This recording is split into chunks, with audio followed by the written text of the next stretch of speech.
Bonsoir à tous, mesdames, bonsoir, monsieur, bonsoir.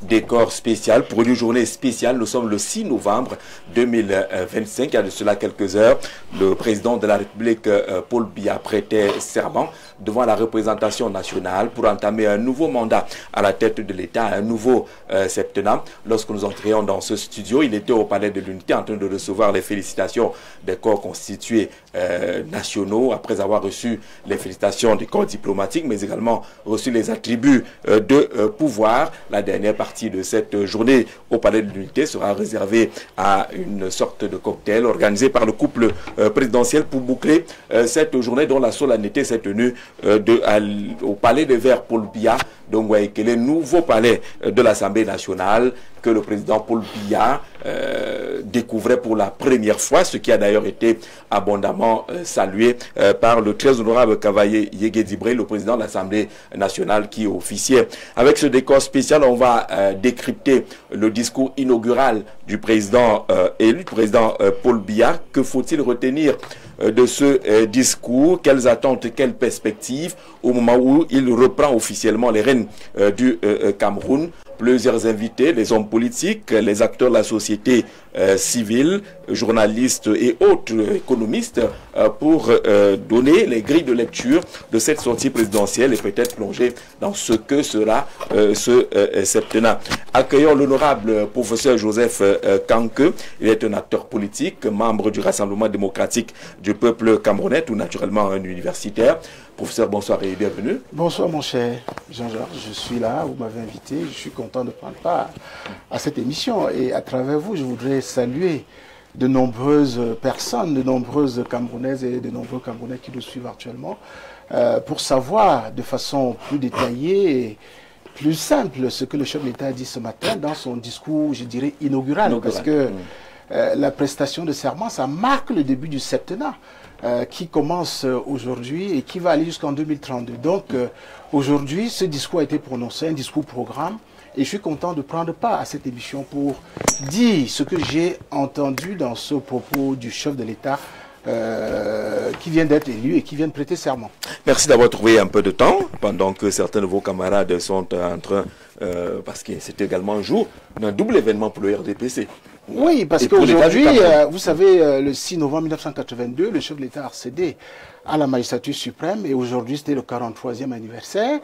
Et je crois que, comme vous parlez du double événement, oui, il y avait cette prestation de serment et il y a aujourd'hui la célébration de ces 43 ans à la tête de l'État du Cameroun. Merci d'être de notre professeur et de partager ce que vous avez retenu du discours inaugural du président Paul Biya, invité également à ces échanges. Bertrand Noah, il est un acteur politique également, secrétaire général du FDC. Monsieur le secrétaire général, bonsoir et bienvenue. Merci, bonsoir. C'est un plaisir, hein, malgré la grippe qui ne veut pas vous lâcher. Le climat, elle, sa grippe. Le climat est compliqué ces temps-ci. Je pense que ça va aller. Ça va aller. Pour ce jour, est-ce que dans, je veux dire, l'histoire, dans le processus électoral, c'est désormais totalement clos, la présidentielle 2025? Il n'y a plus rien à dire, monsieur Jean-Jacques. Je pense que s'il y avait quelques personnes qui voulaient encore apporter beaucoup de désordre, tout a été fait aujourd'hui. Et tout Camerounais sérieux doit déjà plier bagage et s'aligner derrière celui qui a été investi aujourd'hui. Je pense que nous tous nous avons suivi cette grande cérémonie et nous laissons la place au président de tenir et de réaliser ce qu'il a dit aujourd'hui. D'accord, ce qu'il a dit aujourd'hui et que vous avez retenu, on en parle pendant le programme. Farel Atiba est un journaliste, il est des nôtres ce soir. Bonsoir et bienvenue Farel. Merci Jean-Jacques. Bonsoir à tous les téléspectateurs, bonsoir à tous les co-discutants. Bonne fête à Monsieur le Président de la République qui, au-delà du serment de ce jour, il commémore son accession à la magistrature suprême. Le comité central, je vais dire le RDPC, nous le voyons à travers les 4 coins du pays, est en train de festoyer. Je crois que c'est une très bonne chose pour eux. Et c'est aussi l'occasion pour les militants du RDPC de faire une introspection, puisque le chef de l'État lui-même, il a été sincère. Nous aurons l'occasion de décrypter son discours tout à l'heure. Il faudrait bien qu'il se remette en cause au regard du score engrangé dans le cadre de l'élection présidentielle qui vient de s'achever, 53,66% en 2025. Et pour vous, le RDPC ne devrait pas s'enorgueillir? Au-delà de ça, il faudrait qu'il se remette en cause parce qu'il y a des récriminations qui fusent de part et d'autre. Les Camerounais ne sont pas contents du RDPC, contents de ce qui gravite autour du président de la République. Il est donc question de se remettre en cause et en se posant la question de savoir qu'est-ce qu'il y a lieu de faire pour satisfaire les Camerounais qui ont encore fait confiance au président de la République. C'est la question que chacun devrait se poser au-delà de la fête. J'aurais souhaité, c'était comme secrétaire général du comité central du RDPC, j'allais appeler les camarades à festoyer dans la sobriété. Parce que, voyez-vous, lorsqu'on voit des gens fêter avec des bouteilles de champagne, ça donne matière à s'interroger. Est-ce que pendant que les autres souffrent, certains jubilent? Est-ce qu'ils ne se posent pas des questions? De toutes les façons, bonne fête au président de la République. Mais vous aurez souhaité que pour le RDPC, la fête se fasse dans la sobriété. On a invité spécialement un jeune, un étudiant, qui a un pied également en politique, parce qu'il faut bien s'engager. Et étant encore jeune, c'est en tout cas cela que les jeunes sont appelés, ils sont appelés à adhérer dans le mouvement politique. Mohamed Ali, bonsoir et bienvenue. Bonsoir Jean-Jacques Zé et bonsoir à tous les millions de téléspectateurs d'Info TV. C'est un jour particulier pour vous, jeunes, de vivre ce qu'on a vécu, la présidentielle et la prestation de serment. C'était une grande expérience pour moi. Tout d'abord en tant que jeune, de vivre ces événements-là. On a tout vu pendant cette élection. On a vu les débats, on a vu les échanges, les promesses. Et ce qui nous intéresse, nous jeunes, c'est la partie qui est réservée à la jeunesse. Et moi, je peux dire d'entrée de jeu que le discours du chef de l'État a été riche en annonces concernant la jeunesse. La jeunesse. On va entrer dans les détails tout à l'heure. On recevra dans le programme Eugène Yambal, qui est un économiste, un ancien du Fonds monétaire international, de la Banque mondiale également, et de la Société financière internationale. On aura également l'occasion, on l'espère, de recevoir Maître Jean Gizogo, qui est le président général de l'Union des populations africaines. C'est une formation politique. Monsieur, entrons dans le fait, le discours inaugural du président Paul Biya. Tout à l'heure, on parlait des Verts. Paul Biya, justement, s'il y avait quelque chose à retenir, Berthenois, ce serait quoi? Monsieur Jean-Jacques, j'ai retenu beaucoup de choses. Aujourd'hui, je me suis incliné dernièrement pour repartir les 25 dernières années. Et j'ai cherché à ce que je puisse avoir le discours qui concernait la jeunesse depuis 2000. Au soir du 10 février, j'ai eu la chance de retrouver à plus de 3/4 de ces discours.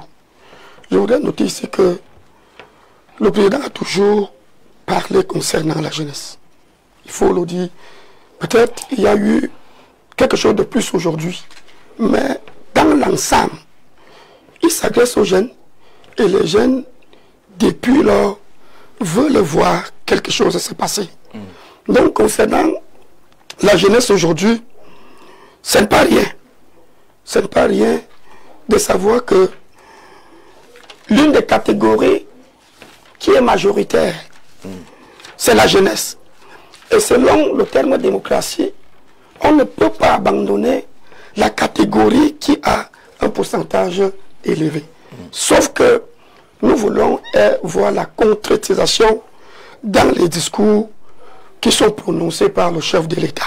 Vous dites que l'ensemble des discours que vous avez parcourus, il y a toujours sur le il y a toujours quelque chose pour la jeunesse. Mais ce qui semble manquer, c'est la matérialisation. Vu que le discours du 10 février, M. Jean-Jacques, est beaucoup plus sur la jeunesse. Et vous pouvez imaginer donc un discours qui concerne la jeunesse qu'est-ce qui peut être à l'intérieur comme contenu? C'est de dire aux jeunes quelque chose qui va susciter l'espoir. Mais en écoutant encore celui d'aujourd'hui, il se peut qu'il y a encore eu un bon contenu au niveau de la promesse qui est toujours faite au niveau de la jeunesse. C'est de ça qu'il est question. Et ce que le président a dit de façon concrète concernant la jeunesse, il dit « J'envisage de mettre en œuvre dès les premiers mois de ce septennat un plan spécial de promotion de l'emploi des jeunes dont les axes principaux seront les suivants. » Il a énuméré les axes. Donc de manière concrète, il dit qu'il va mettre en place un plan spécial de promotion de l'emploi jeune. C'est une grande annonce. C'est une grande annonce. Je ne vais pas me retirer de ce que j'étais en train de dire. Comment est-ce que vous avez perçu la création du ministère de l'Emploi et de la Formation professionnelle? C'est un ministère qui a été créé honnêtement pour venir pallier à beaucoup de problèmes des jeunes. Ce ministère a été créé. Vous venez encore de voir le ministère de la Jeunesse et de l'Éducation civique. Il y a eu beaucoup de projets qui ont été dirigés dans ce ministère. C'était pour que les jeunes notamment retrouvent... le plan spécial triennal jeune. Exactement. Oui. C'était pour que les jeunes retrouvent vraiment le jus qu'ils vont se nourrir avec. Mais au regard de tout cela, M. Jean-Jacques, les jeunes ont des problèmes. Soit on met quelque chose qui n'est pas, qui n'atteint pas le nombre qu'ils sont. Parce que lorsque nous sommes dans une maison et que vous apportez une nourriture qui ne peut pas nous suffire, on ne va pas dire que vous n'avez pas rationné, mais vous n'avez pas donné à la hauteur du nombre qui doit partager le repas que vous avez donné.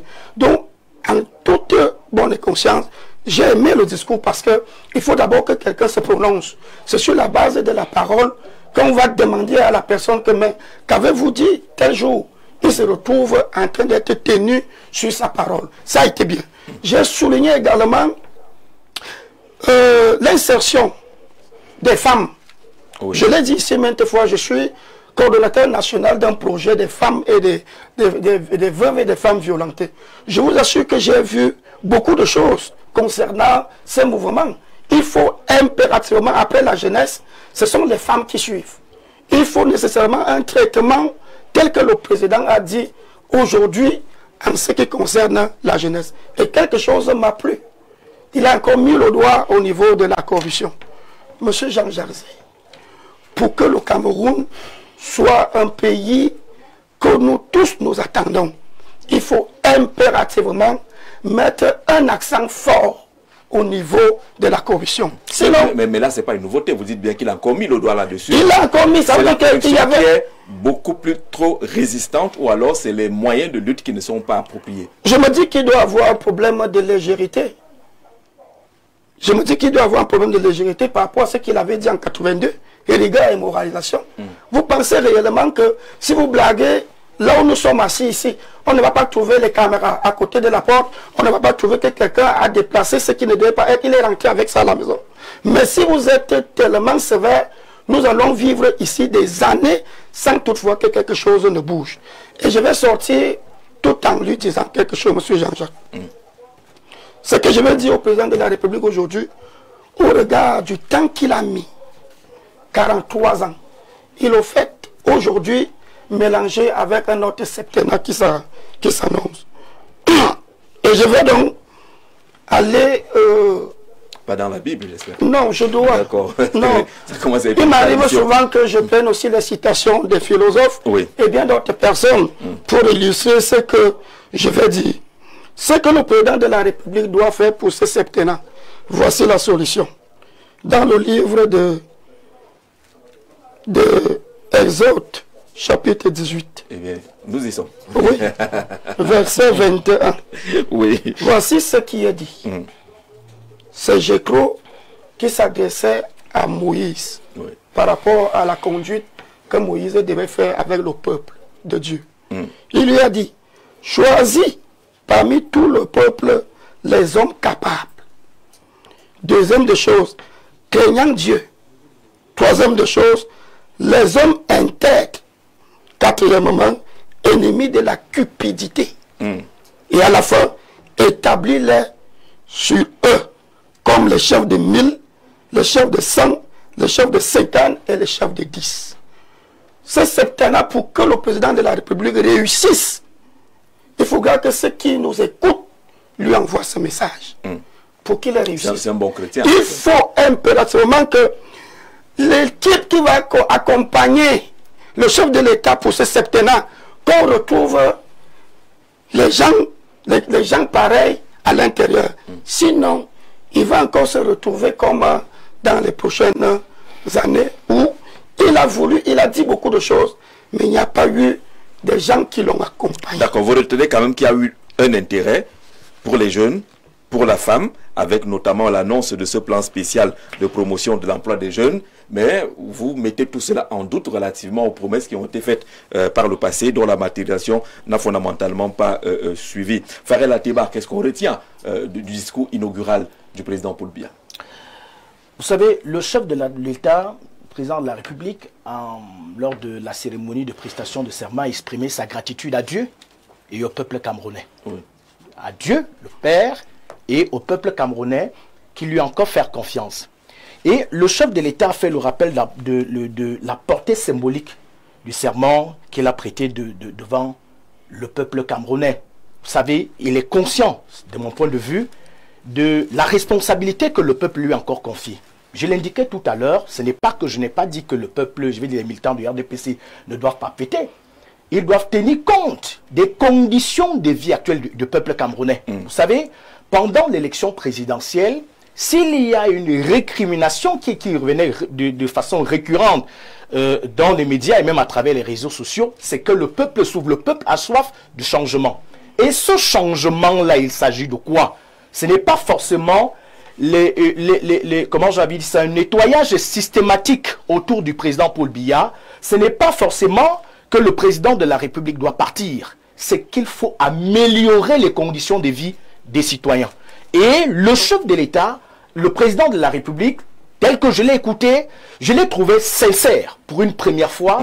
Je l'ai trouvé sincère, conscient des enjeux, conscient de la responsabilité que le peuple lui a encore confiée, conscient de ce comment j'ai envie de dire ça, du poids du travail qu'il doit commencer à faire. C'est ce qu'il exprime lorsqu'il dit, Farel, je mesure pleinement la gravité de la situation que traverse notre pays.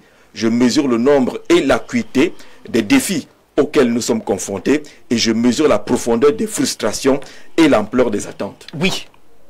Là, le chef de l'État reconnaît les difficultés à venir, les difficultés actuelles du peuple camerounais. Le président de la République reconnaît, comment j'avais dit, ça manifeste la volonté d'aborder les priorités du nouveau septennat, c'est-à-dire essayer un peu d'amener les Camerounais à sortir de cette crispation-là que nous voyons aujourd'hui. Hein, les Camerounais expriment, si vous voyez à travers les manifestations post-électorales, ce qui se passe actuellement, c'est en fait ces frustrations-là. Les gens qui en ont marre de voir ce que les autres ont appelé les hautes instructions du président de la République détruisent quasiment des vies. Voir que les hautes instructions du président de la République n'ont pratiquement servi à rien. On a des infrastructures qui ont été,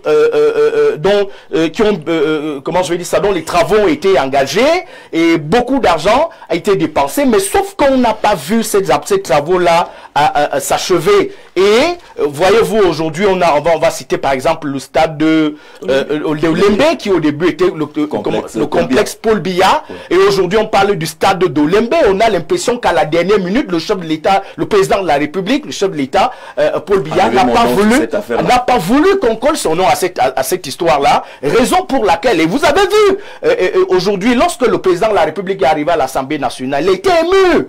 Oh, qu'est-ce que c'est beau! Il était fier d'entendre que ce joyau architectural porte fièrement et porte son nom.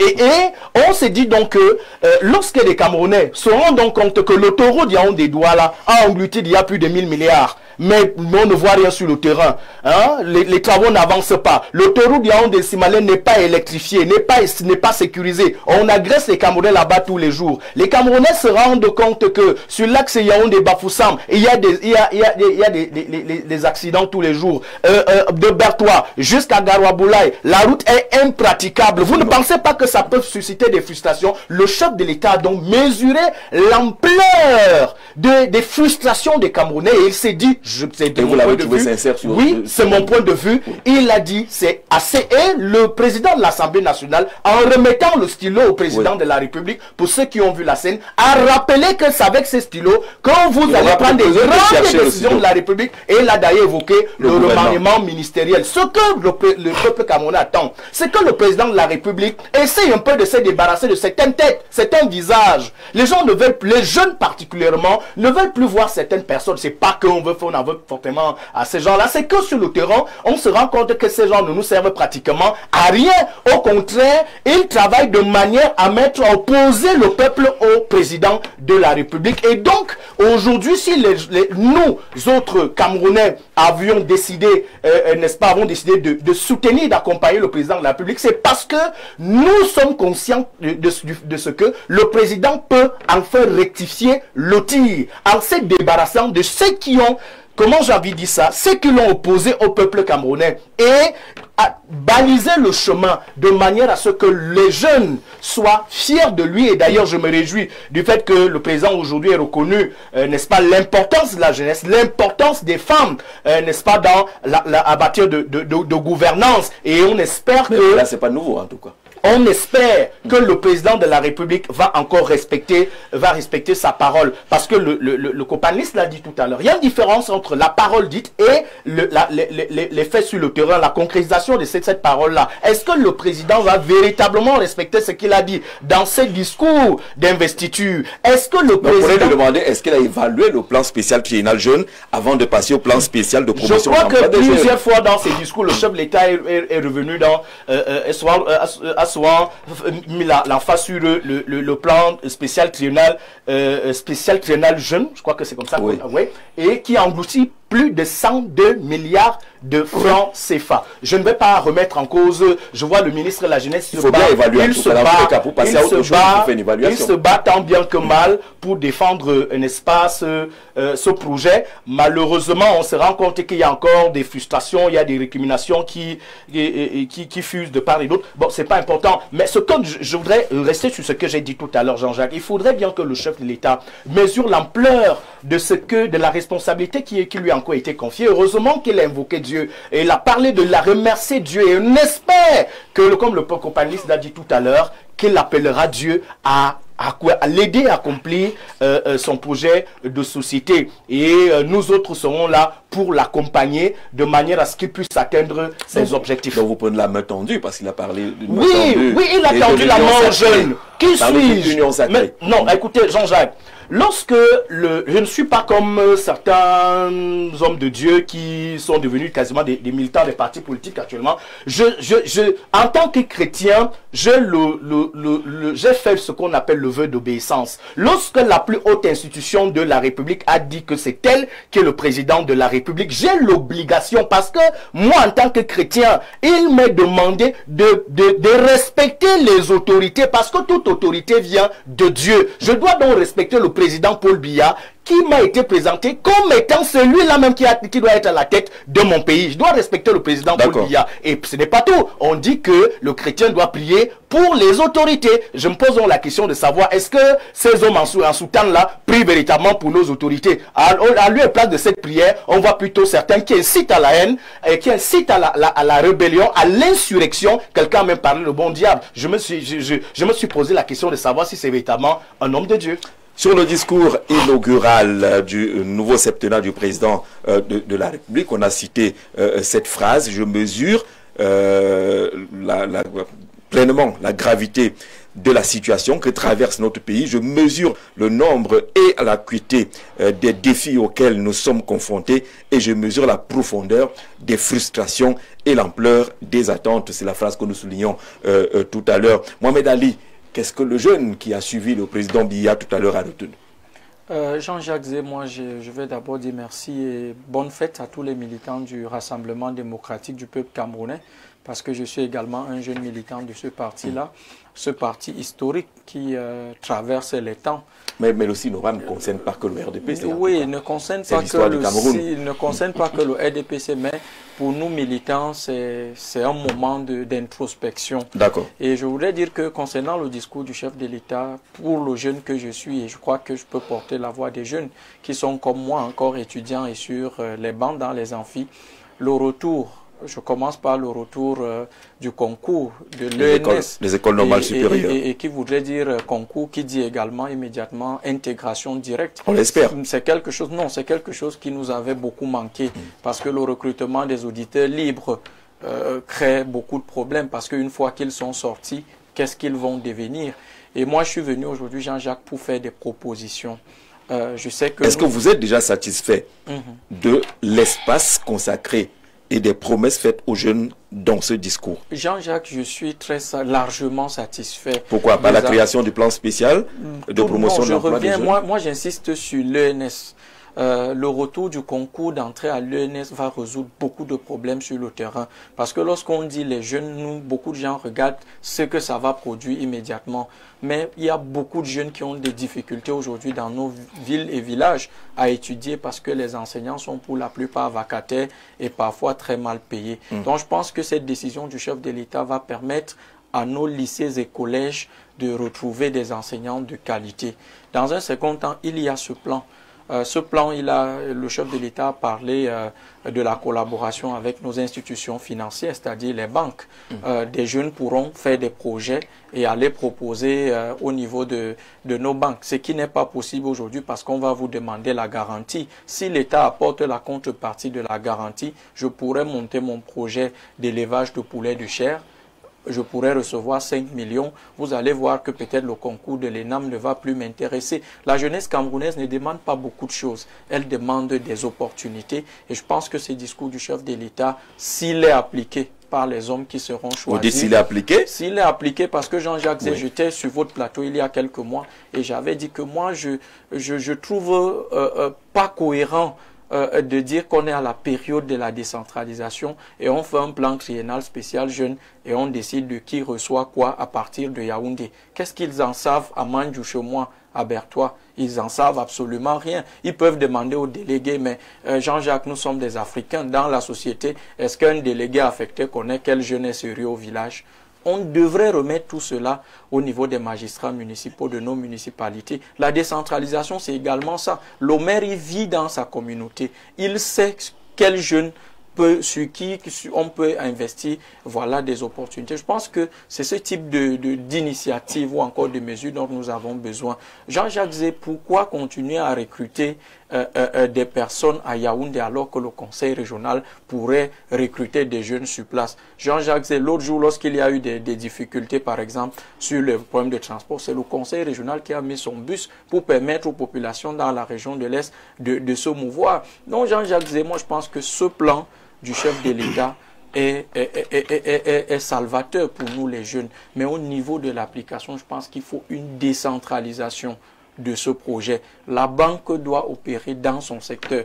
Je ne pourrais pas venir déposer, comment un jeune de Koussiri va faire pour venir déposer un dossier au ministère de la Jeunesse à Yaoundé pour bénéficier d'un projet. Maintenant, une autre chose, Jean-Jacques, je voudrais dire également, il y a le choix des bénéficiaires. C'est ça qui crée le problème. Beaucoup de personnes, moi je crois que le chef de l'État donne des instructions, mais au niveau de l'application, nous les jeunes, nous ne sommes pas satisfaits des hommes qui sont sur le terrain. Parce que Jean-Jacques Zé, parfois lorsqu'on choisit des gens, vous avez des noms des familles bien connues. Le plan triennal spécial jeune, moi j'en parle. Parce que j'ai été dans l'environnement. Vous avez, dans un arrondissement, on choisit le neveu de l'élite, on choisit le cousin de l'élite et on finit par sa belle-fille, c'est-à-dire la femme d'un de ses enfants au village. Alors, est-ce que cette jeunesse peut être contente de ce type de projet? Mais si on remet cela entre les mains des élus locaux, parce que l'avantage avec les élus locaux, des personnes élues, c'est que Jean-Jacques Zé, et vous en savez également, c'est que une personne qui est élue, s'il prend des mauvaises décisions, dans quelques mois, il y a les élections, il sera sanctionné par le peuple. Et le peuple va dire qu'on n'en veut pas. Moi, je pense qu'en décentralisant ce type d'initiative dont le chef de l'État a parlé, nous, les jeunes, nous allons trouver nos comptes. Même au niveau, n'est-ce pas, des concours.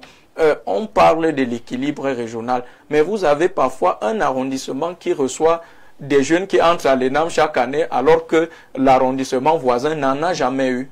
Jean-Jacques Zé. Moi, je peux vous dire, au niveau de la D'où communauté... les frustrations évoquées par le président de la République. Voilà, elles sont nombreuses. Au niveau de la communauté Bororo, par exemple, moi, je suis un jeune Bororo. Je peux vous dire que parfois, quand nous, on se retrouve, Jean-Jacques Zé, moi, on m'appelle élite parce que je suis étudiant. Parce que vous êtes à l'ESTIC. Je suis à l'ESTIC, certes, Oui. mais l'ESTIC n'intègre pas aujourd'hui. Oui. C'est également un pan qu'il faudrait voir Oui. au niveau du ministère de la Communication. Avec la décentralisation, nous, les jeunes journalistes qui sortons, pourquoi ne pas nous envoyer dans les conseils régionaux? En France, par exemple, vous allez voir que le conseil régional a son journal presse écrite, a sa radio et a sa chaîne de télévision. Pourquoi continuer à mettre la CATV, un chef de station nommé de Yaoundé à Bertois? Vous ne pensez pas qu'un chef de station nommé par le président du conseil régional servirait mieux les populations locales qu'un chef de station nommé par un directeur régional, lui aussi qui a été nommé? Donc moi je pense qu'il y a une décentralisation du système qui pourrait résoudre beaucoup de problèmes pour nous les jeunes. Moi je crois que Jean-Jacques, je vais terminer, les jeunes Camerounais aiment leur président de la République. Nous les jeunes, nous aimons le président de la République. Jean-Jacques, depuis que nous sommes nés, vous écoutez la radio, c'est président Paul Biya. À l'école, vous étudiez le président Paul Biya. Non, Jean-Jacques Zé, je veux dire que toute notre vie est rythmée. C'est celui que vous connaissez. Jean-Jacques Zé, toute notre... Non, ce que je suis en train de dire, c'est que le jeune Camerounais, même s'il vous dit qu'il n'aime pas le président Paul Biya, je pense que c'est une façon d'exprimer ses frustrations au sein de sa communauté. Parce que quelqu'un que vous avez toujours entendu parler, que vous avez toujours vu, est-ce qu'il a toujours répondu à leurs questions, à leurs problèmes? Ce n'est pas parce qu'on l'entend parler de lui tous les jours qu'on est content forcément. Jean-Jacques Zé, si les jeunes sont pas contents, c'est pas que le président de la République ne fait... Est-ce qu'il a répondu à leurs questions aujourd'hui? Oui, parfois le plan spécial de promotion de l'emploi des jeunes aujourd'hui, après un plan spécial triennal jeune qui est resté problématique, dont l'évaluation s'il vous plaît, après un ensemble de projets et de programmes, des structures comme le Fonds national de l'emploi, qui n'a pas été évalué jusqu'à présent, qui n'a même pas été liquidé, parce qu'on ne sait même plus si ça existe ou pas. Est-ce que ces éléments-là ne réduisent pas ce degré d'amour et mettent plutôt en place un ensemble de questions? Papa, on t'aime, mais est-ce qu'on est satisfait? Jean-Jacques Zé, la jeunesse, si moi je viens ici vous dire que la jeunesse camerounaise est entièrement satisfaite, c'est que je fais de la langue de bois. Moi, je voudrais dire que nous avons beaucoup de choses que nous attendons de notre président, mais nous aimons notre président. Jean-Jacques Zé, moi, quand j'ai eu le baccalauréat en 2017, il fallait venir faire l'université à Yaoundé. Aujourd'hui, dans ma ville à Bertois, j'ai l'université de Bertois. D'accord. C'est déjà un soulagement. Merci. Mohamed Ali, on va avancer. On va avancer. Justement, sur le plan spécial de promotion de l'emploi jeune, qui est la grande annonce pour les jeunes dans ce discours, et qu'il s'engage à le mettre en place dès les premiers mois de ce septennat qui a commencé aujourd'hui et qui devrait s'orienter sur quelques axes, notamment la mise en place de facilités administratives et fiscales pour les entreprises privées, avec en contrepartie l'obligation pour celles-ci de recruter les jeunes. C'est-à-dire qu'on propose des mesures de facilité administrative et fiscale, mais l'obligation que ces entreprises vont avoir, c'est de recruter les jeunes. Deuxièmement, le renforcement des mécanismes d'encadrement et d'accompagnement des jeunes dans la conception, la mise en œuvre et le financement de leurs projets. Ceci se fera en liaison, vous l'avez dit, avec les banques locales et les bailleurs de fonds internationaux. Troisièmement, la promotion du développement d'entreprises dans les secteurs à fort potentiel de création d'emplois, à l'instar du numérique, des mines, de l'agriculture et des services. Et puis quatrièmement, dès le prochain exercice budgétaire, c'est-à-dire là, puisqu'on est même en plein exercice, on est en pleine session budgétaire, voilà, il dit pour ce quatrième point que dès le prochain exercice budgétaire, une proportion du budget d'investissement de l'État sera consacrée à la réalisation des travaux à haute intensité de main-d'œuvre au profit des jeunes, c'est-à-dire IMO, sur toute l'étendue du territoire. Ceci se fera en lien avec les collectivités territoriales décentralisées, votre appel de ce côté-là, et les associations. La réussite de ce plan sera facilitée, j'en suis persuadé, dit le président, par le courage, l'ingéniosité, l'inventivité dont nos jeunes compatriotes savent si souvent faire preuve. Voilà un peu détaillé le plan spécial de promotion de l'emploi des jeunes. Est-ce que le professeur Kanko considère cette annonce comme l'annonce majeure pour les jeunes qui ont quand même manifesté leur mécontentement, qui ne sont pas allés abondamment voter, on l'a vu au niveau de l'abstention. Est-ce que ceci peut concourir justement à satisfaire cette jeunesse qui demande? Oui, je crois que non seulement ça peut contribuer à satisfaire cette jeunesse qui demande, mais à augmenter, n'est-ce pas, sur cette réalisation, d'autres réalisations du chef de l'État. Vous savez, par rapport à cette jeunesse, il y a quand même eu de gros investissements en matière d'éducation. Quand je vois la construction, comme l'a relevé le jeune Mohamed Ali. Voilà, des universités de Bertois, de Garoua et même des boulevards qui sont en train d'être achevés. C'est quelque chose de très important pour cette jeunesse. Donc si, au-delà de ces investissements en matière d'éducation, au-delà de la professionnalisation des enseignements, au niveau des lycées et même au niveau des universités, comme l'a relevé le chef de l'État, alors ça sera quelque chose de très très satisfaisant, je crois, pour cette jeunesse. Parce que s'il y a un problème aujourd'hui, c'est le problème de l'emploi, comme vous l'avez souligné tout à l'heure. On a parlé du plan triennal spécial jeune, pour lequel le chef de l'État, depuis 2016, avait mis, je crois, une somme de 102 milliards. Et aujourd'hui, on se rend compte, un peu comme ils ont relevé, les responsables de ce projet ont dépensé jusqu'à aujourd'hui, je crois, seulement 27 milliards. Et ce n'est pas suffisant. Donc, il faudrait aller au-delà pour satisfaire un bon nombre de jeunes par rapport à cela. Et puis, vous savez, ce plan devait permettre aux jeunes non seulement de créer leurs propres entreprises, mais de recruter d'autres jeunes à la recherche d'emploi.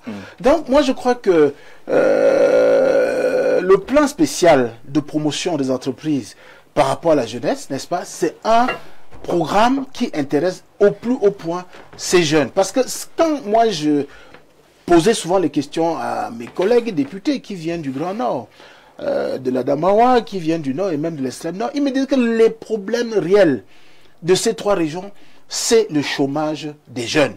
Ça veut dire que si on prend ce chômage à bras le corps, comme le chef de l'État est en train de le faire, ça va réduire le chômage et permettre à ces jeunes d'aimer davantage, comme l'a relevé Mohamed, n'est-ce pas, le chef de l'État, de façon assez concrète.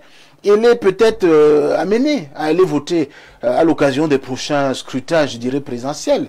Ils seront plus nombreux s'ils trouvent leur compte, justement, dans la création d'emplois, dans la création d'entreprises et même dans le recrutement d'autres jeunes. Parce qu'il ne s'agit pas seulement de créer des emplois, mais il s'agit de créer les emplois, n'est-ce pas, pour d'autres jeunes aussi. C'est-à-dire les jeunes qui créent les emplois pour d'autres jeunes. C'est quelque chose de formidable. Et au-delà des jeunes, vous avez oublié que le chef de l'État a aussi insisté sur les femmes. Sur les femmes, oui. Oui, il a parlé des femmes.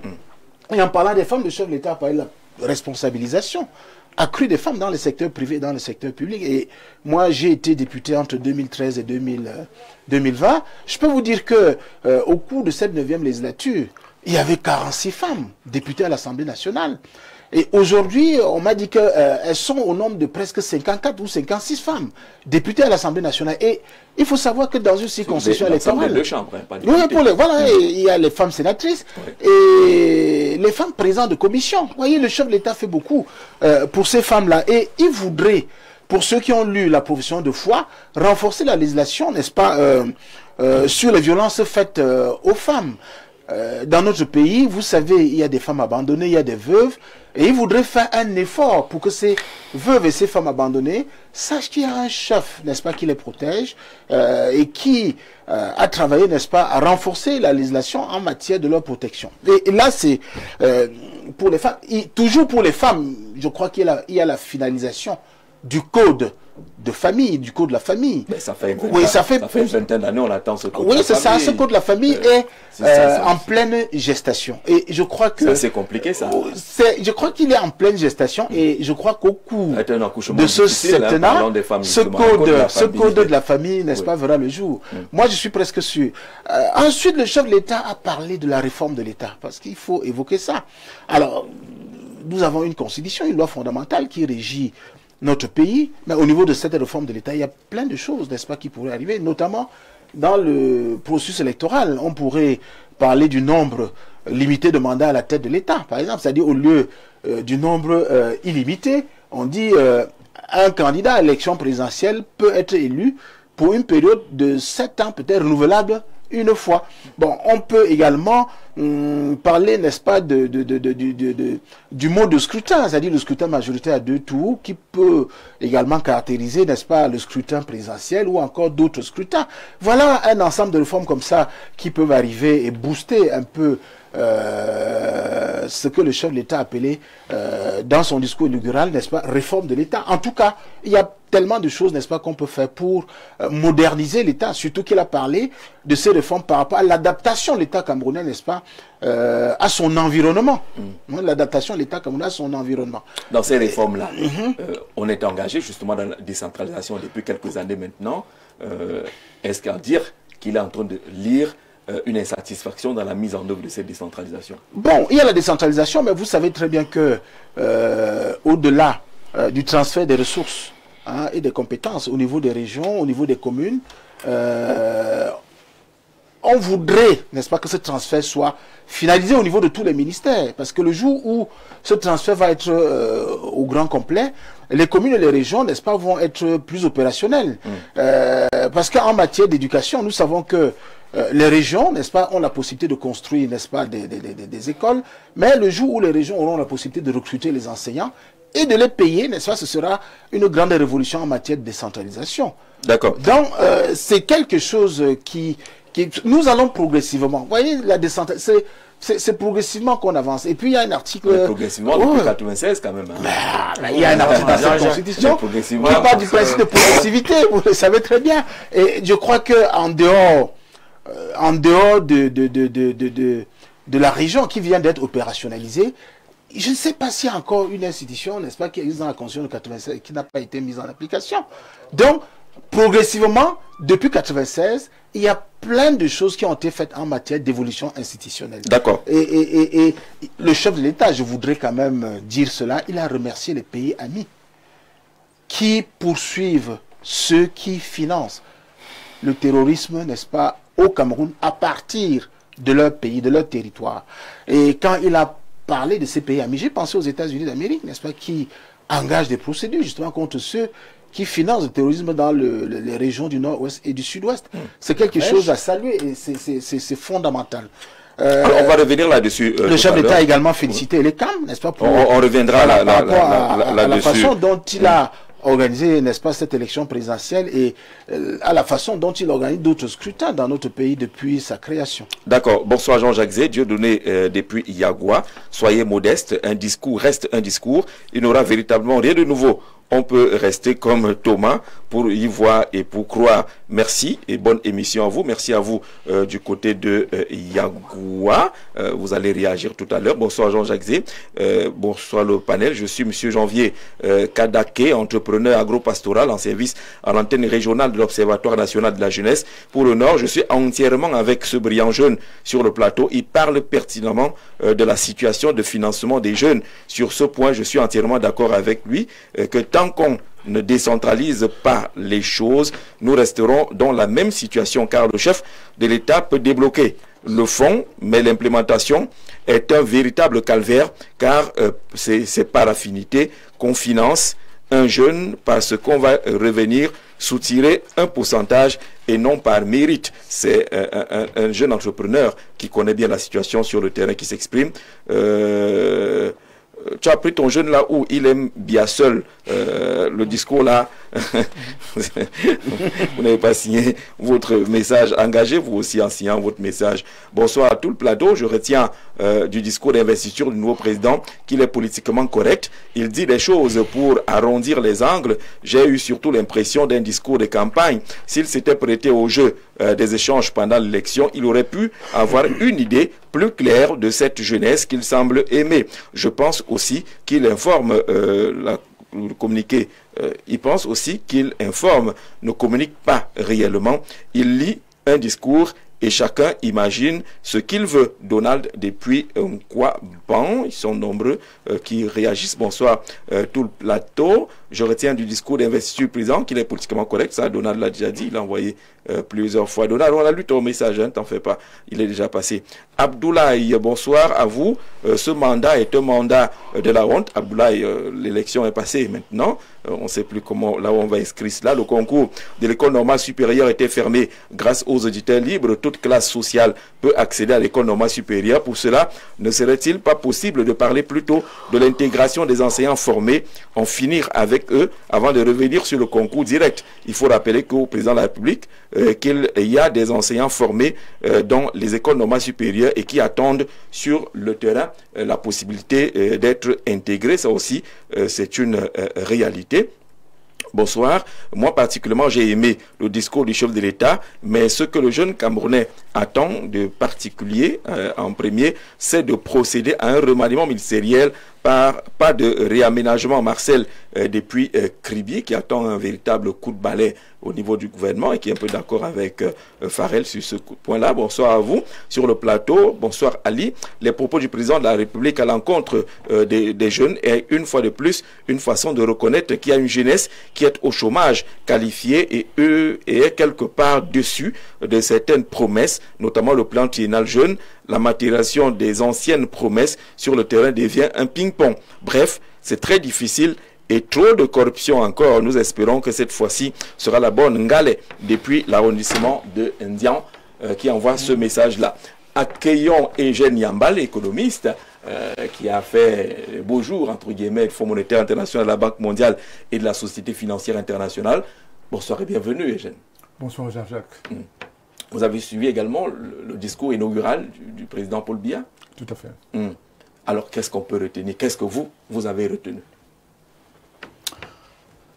Très bien. Merci de me passer la parole. Alors, j'ai retenu que le chef de l'État a promis de mettre l'accent sur un certain nombre de problèmes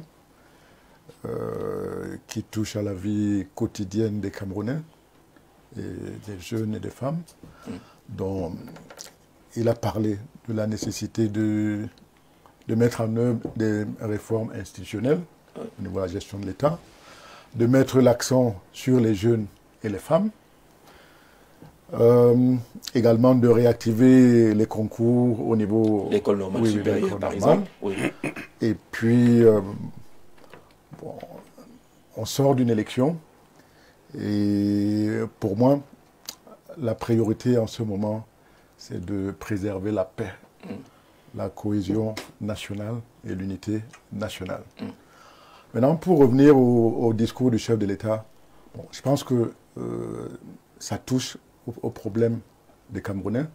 Mais le problème qu'on a toujours eu, c'est le passage entre la vision, l'expression des idées et puis leur mise en œuvre.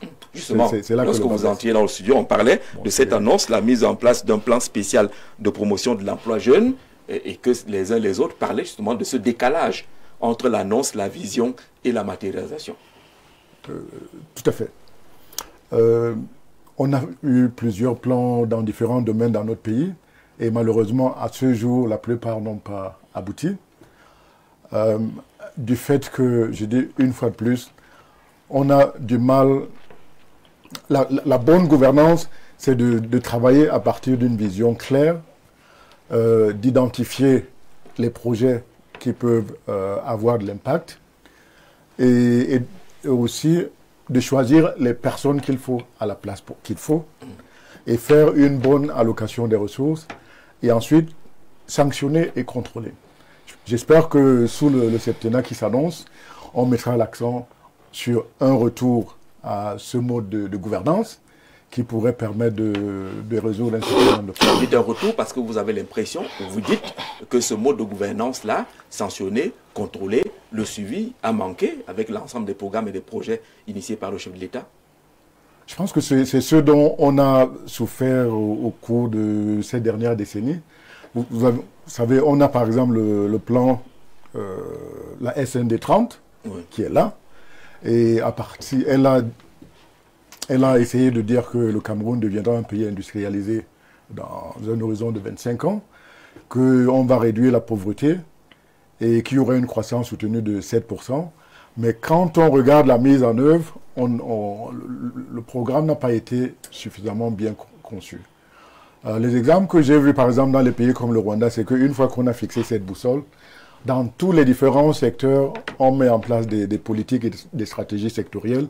Par exemple, on se dit pour arriver à la vision 2030, quelles sont les industries sur lesquelles on va s'appuyer, quels sont les besoins, les implications en termes de réforme au niveau des ressources humaines de l'éducation, au niveau de la santé, au niveau des infrastructures et au niveau même des exportations. Quand on a tout ce tableau, on se demande maintenant comment on met en œuvre, avec quels hommes et quelles ressources.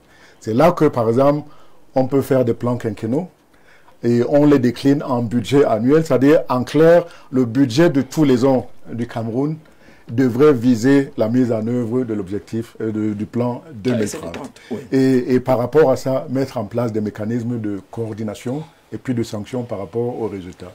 Bon, on n'a pas eu ce type de mécanique dans notre pays. Et surtout que depuis que nous sommes retournés dans l'ajustement structurel avec le FMI, l'objectif des programmes ne cadre pas forcément avec nos objectifs de développement dans le cadre de la vision 2030. Je prends un exemple simple.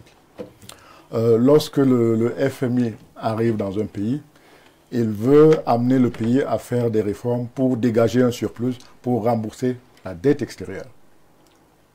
Et c'est des programmes à court terme, ce n'est pas des programmes de développement. C'est même inscrit dans la charte du FMI. Il n'y a que les Africains qui ne veulent pas voir ce qu'il y a dedans.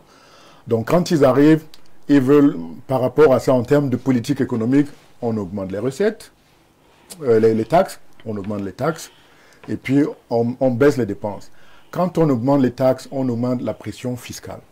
Et quand vous avez les mêmes entreprises qui payent les taxes, finalement, elles n'investissent plus dans le secteur économique, elles ne créent plus d'emplois. On se retrouve dans une dynamique telle que celle de la Grèce, où au fur et à mesure que vous avez les programmes, vous êtes en train de tuer votre tissu économique. Et de l'autre côté, au niveau de la dépense, si ce n'est pas maîtrisé, vous faites des programmes pour rien. Bon, c'est le cas du Cameroun. Bon, pour parler concrètement, par exemple, quand le FMI demande d'augmenter les impôts et taxes, de l'autre côté, si vous voulez faire de l'impôt substitution, soutenir vos industries, vous avez besoin d'accorder des exonérations fiscales, soutenir les secteurs prioritaires. C'est incompatible avec les politiques consistant à augmenter les impôts et taxes pour payer la dette extérieure. Bon. Voilà, justement, après cette lecture-là, oui. je rappelle qu'on a une émission à faire dans 2 semaines sur l'aspect économique du nouveau septennat, les rapports avec le Fonds monétaire international, les institutions de Bretton Woods, la fiscalité et autres. Mais sur le plan fiscal, le chef de l'État annonce quand même que des facilités vont être accordées aux jeunes entrepreneurs qui vont s'engager, mais la condition étant de recruter les jeunes. Est-ce qu'il est possible aujourd'hui pour un jeune de mettre en place une structure, une entreprise?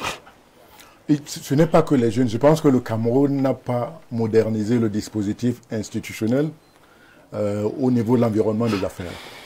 Au niveau, par exemple, l'État reste une machine lourde qui fonctionne encore de manière manuelle alors qu'on a une révolution digitale.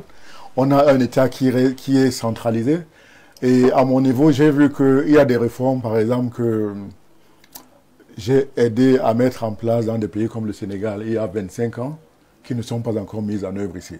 Par exemple, au niveau du guichet unique des entreprises, qui demeure une conditionnalité du FMI, ça c'est des réformes que j'ai mises en place au Sénégal il y a 25 ans. Et ici, on tâtonne encore. Maintenant, de manière générale, est-ce qu'il est facile aux jeunes? Non. Et le dispositif qu'on a ici pour appuyer les jeunes, à mon avis, il n'est pas adapté, il est trop lourd. Comment on fait pour promouvoir l'emploi des jeunes? Ce n'est pas en mettant en place des institutions spécialisées. On a le Fonds national sur l'emploi. Bon, c'est un peu le modèle à la française. Mais quand vous voyez comment les pays asiatiques et les pays anglo-saxons fonctionnent, pour promouvoir la croissance, on doit, dans les politiques économiques, dans la gestion du budget, dans la gestion macroéconomique, dans l'éducation, s'assurer par exemple qu'il y a une adéquation entre les besoins de l'économie et la formation qu'on donne à nos jeunes. on a besoin de savoir qu'au niveau de l'investissement public, on soutient des secteurs prioritaires. Par exemple, si on veut relancer l'agriculture, il faut un programme fort et cohérent pour soutenir. Et de l'autre côté, s'assurer qu'au niveau de la main-d'œuvre, de la formation, même de l'encadrement de nos agriculteurs, on peut le faire. On met en place, par exemple, on a des faiblesses aujourd'hui. L'agriculture camerounaise s'est effondrée, l'industrie également. Et s'il faut relancer ces secteurs, il faut retravailler sur les chaînes organiser les chaînes de valeur. Et on se rend compte que dans la plupart de nos campagnes, les gens produisent souvent, mais comme il n'y a pas de route, il n'y a pas de mécanisme de conservation de produits, il n'y a même pas d'acheteurs transformation. Oui. Les gens se découragent, la production, et on n'arrive pas à organiser nos paysans en coopérative, on n'arrive pas à travailler sur les chaînes de valeur, et on arrive dans une situation où, contrairement aux pays développés, où la consommation des centres urbains soutient la croissance dans les zones rurales par la transformation des produits. Nous, on est dans une situation où, vous voyez de grandes villes comme Douala et Yaoundé, quand nous consommons ici, au lieu d'injecter du pouvoir d'achat dans nos campagnes, on envoie notre pouvoir d'achat vers l'Union européenne, vers les pays asiatiques.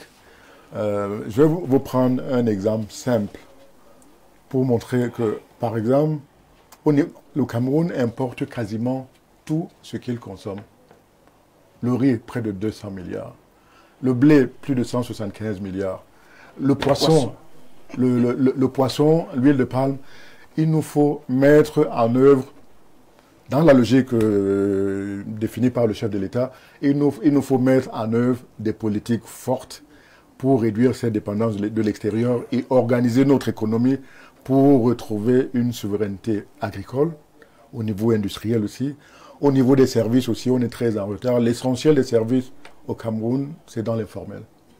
Donc il y a tout ce travail à faire. Et j'ai vu des pays où, avec l'aide des bailleurs de fonds, on a mis en place des programmes spécifiques d'entrepreneuriat des jeunes et des femmes. Pour moi, ce sont les segments les plus importants de notre pays. Si vous soutenez les jeunes, les femmes dans une économie, ça permet de ramener le dynamisme, de distribuer du pouvoir d'achat. Donc, en un mot, oui pour les objectifs, mais on doit sortir de la logique où les politiques des jeunes étaient un appendice de la politique économique. Il faut mettre ça au cœur de politique économique et sociale du Cameroun. D'accord. Le modèle du plan spécial de promotion de l'emploi des jeunes, lorsqu'on évoque, les gens ont à souvenir justement les autres plans et les autres programmes. Est-ce qu'on n'a pas cherché dans l'innovation? Est-ce qu'on n'est pas en train de s'enfermer dans des modèles qui n'ont pas prospéré jusqu'à présent? Il faut Jean-Jacques Zé, oui, nous disons merci au chef de l'État pour cette annonce, nous les jeunes, mais il faut dire que pour implémenter cette annonce du chef de l'État, il va falloir combattre un fléau, la corruption. Il a dit, en un mot dans le discours, oui. Il va falloir combattre la corruption. Parce que mon frère a parlé tout à l'heure du concours, l'accès au concours, l'école normale supérieure. Il a évoqué un problème, c'est lui comment je vais dire ça, le népotisme qui existe souvent dans le cadre de ces concours-là, où on accorde des privilèges à certaines familles et pas à d'autres. Il y a également que, est-ce que ceux qui sont là vont donner la possibilité à tout le monde, n'est-ce pas, d'avoir accès à ces concours-là. Maintenant, les entreprises, au-delà des facilités qu'on va accorder à ces entreprises-là, est-ce qu'il est possible, est-ce qu'il y a des mécanismes qui sont mis en place pour permettre aux jeunes opérateurs économiques de pouvoir bénéficier du soutien de l'État? Et comment est-ce que ça peut se passer? Voyez-vous, Jean-Jacques, vous levez pour créer une entreprise parce que vous voulez employer des jeunes Camerounais. Maintenant, vous avez besoin du soutien de l'État. Vous passez par quelle institution? Étant donné que par le passé, on a souvent vu certains opérateurs économiques solliciter l'appui de l'État et qu'à la fin, qu'on dise que soit les caisses sont vides, soit on impose, n'est-ce pas, des rétrocommissions à ces opérateurs économiques-là. Ce sont des choses en réalité qui sont de nature à décourager ceux qui ont la volonté, n'est-ce pas, de recruter la main-d'œuvre locale, de recruter les jeunes Camerounais. J'ai évoqué tout à l'heure le problème de la corruption. Il y a également que il va falloir que le chef de l'État puisse véritablement nommer des jeunes à certains postes de responsabilité pour permettre à d'autres jeunes de pouvoir bénéficier de l'appui de l'État. Parce que, voyez-vous, aujourd'hui, les jeunes, du moins c'est des jeunes que nous rencontrons au quotidien, disent qu'ils en ont marre de voir les mêmes. C'est-à-dire que ce sont les mêmes qui vont créer des entreprises au quartier et disent à leurs frères d'introduire les demandes d'appui de l'État et puis par derrière repartent récupérer cet argent. Ce sont des choses en réalité qui frustrent les jeunes, qui frustrent les Camerounais. Et vous voyez aujourd'hui, certains Camerounais vous disent qu'ils en ont marre, qu'ils veulent que le chef de l'État se débarrasse de certaines personnes. Et évidemment, il va falloir que le chef de l'État écoute aussi ceux qui, n'est-ce pas, posent ce type de revendications. Il va falloir également, puisque le chef de l'État ne connaît pas tout le monde, il ne connaît pas tout le monde et forcément, il va falloir qu'il passe par son entourage, ceux qui sont autour de lui. Cet entourage, et la conséquence, c'est que qu'il a pu écouter à travers les consultations qui ont été organisées à la présidence de la République. Peut-on faire confiance en termes d'écoute, en termes de la remontée de bonnes informations à ce qu'on a vu avant l'élection organisée par le SGPA? Nous comptons sur l'ouverture d'esprit du chef de l'État. Nous comptons sur sa lucidité. Nous comptons sur sa bonne foi. Parce qu'il peut advenir que le chef de l'État, dans le cadre de ces consultations-là, est-ce que le chef de l'État reçoit un compte rendu fiable, oui, de ce qui a été dit au cours des consultations? Est-ce que ce n'est pas un rapport biaisé? Alors, il n'a plus la capacité aujourd'hui de faire des contre-expertises. C'est-à-dire qu'au-delà de ce qui lui a été proposé venant des consultations, il peut commettre également d'autres personnes pour mener des investigations, pour mener des consultations, de manière à faire opposer les deux travaux et de dégager, n'est-ce pas, quelque chose qui peut satisfaire véritablement tout le monde. Moi, je pense que c'est une très bonne idée pour le chef de l'État d'encourager les jeunes Camerounais à créer des entreprises. Maintenant, il va falloir non seulement combattre la corruption, heureusement qu'il l'a évoqué dans son discours inaugural, et également, il va falloir que, parce que la priorité ici, Jean-Jacques Zé, c'est le remaniement ministériel. Avant toute chose, il va falloir que le chef de l'État remanie. On ne veut pas le réajustement, on veut le remaniement. C'est ce remaniement-là qui va permettre de voir si véritablement on peut affronter l'avenir avec certitude. Parce que, voyez-vous, il y a des gens aujourd'hui qu'on ne veut pas. Vous l'avez dit. J'ai peur que vous commenciez à citer le nom. Alors, non, vous avez parlé des jeunes tout à l'heure. Bertin, sur l'écoute, le président dit qu'il va fonder justement sa politique pour ce septennat sur ces consultations-là. Parce qu'à travers les consultations, il a pu écouter les besoins des populations. Est-ce que ces consultations-là peuvent être un socle fiable, une base fiable pour engager un travail? Quand on peut interroger les rapports, est-ce qu'ils sont fidèles? Quand on peut interroger également le casting des consultés, est-ce qu'on peut se baser sur ce qu'on a vu au palais pour conclure qu'on sait désormais quelles sont les frustrations réelles des Camerounais? Jean-Jacques, il y a quelque chose que nous devons noter. Le Cameroun est détruit avec les tendances. Ça fait que personne ne sort de nulle part. C'est-à-dire que toute personne qui arrive quelque part est côtoyée par X ou Y. Charles Teba, il n'avait parlé d'un pays des liens. Oui, des liens, des tendances, des réseaux. Et de tout ce que nous connaissons. Oui. Et je pense que c'est dans ce sens que le chef de l'État a un sérieux problème.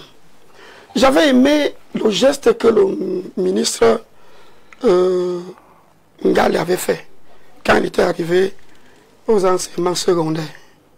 C'est débarrasser des gens qui étaient là-bas à l'intérieur du ministère. Il les a envoyés loin, que partout aussi travailler là où les autres sont. Il a fait venir de nouvelles personnes. Et je suis sûr que quand on vous prend de cette façon, Jean-Jacques, vous êtes contraint de travailler. Parce que vous avez vu comment une grosse tête est tombée. Il y a des gens, que ce soit au cabinet, au secrétariat, au premier ministère, même à l'Assemblée, partout, qui savent que tant que Jean-Jacques est là,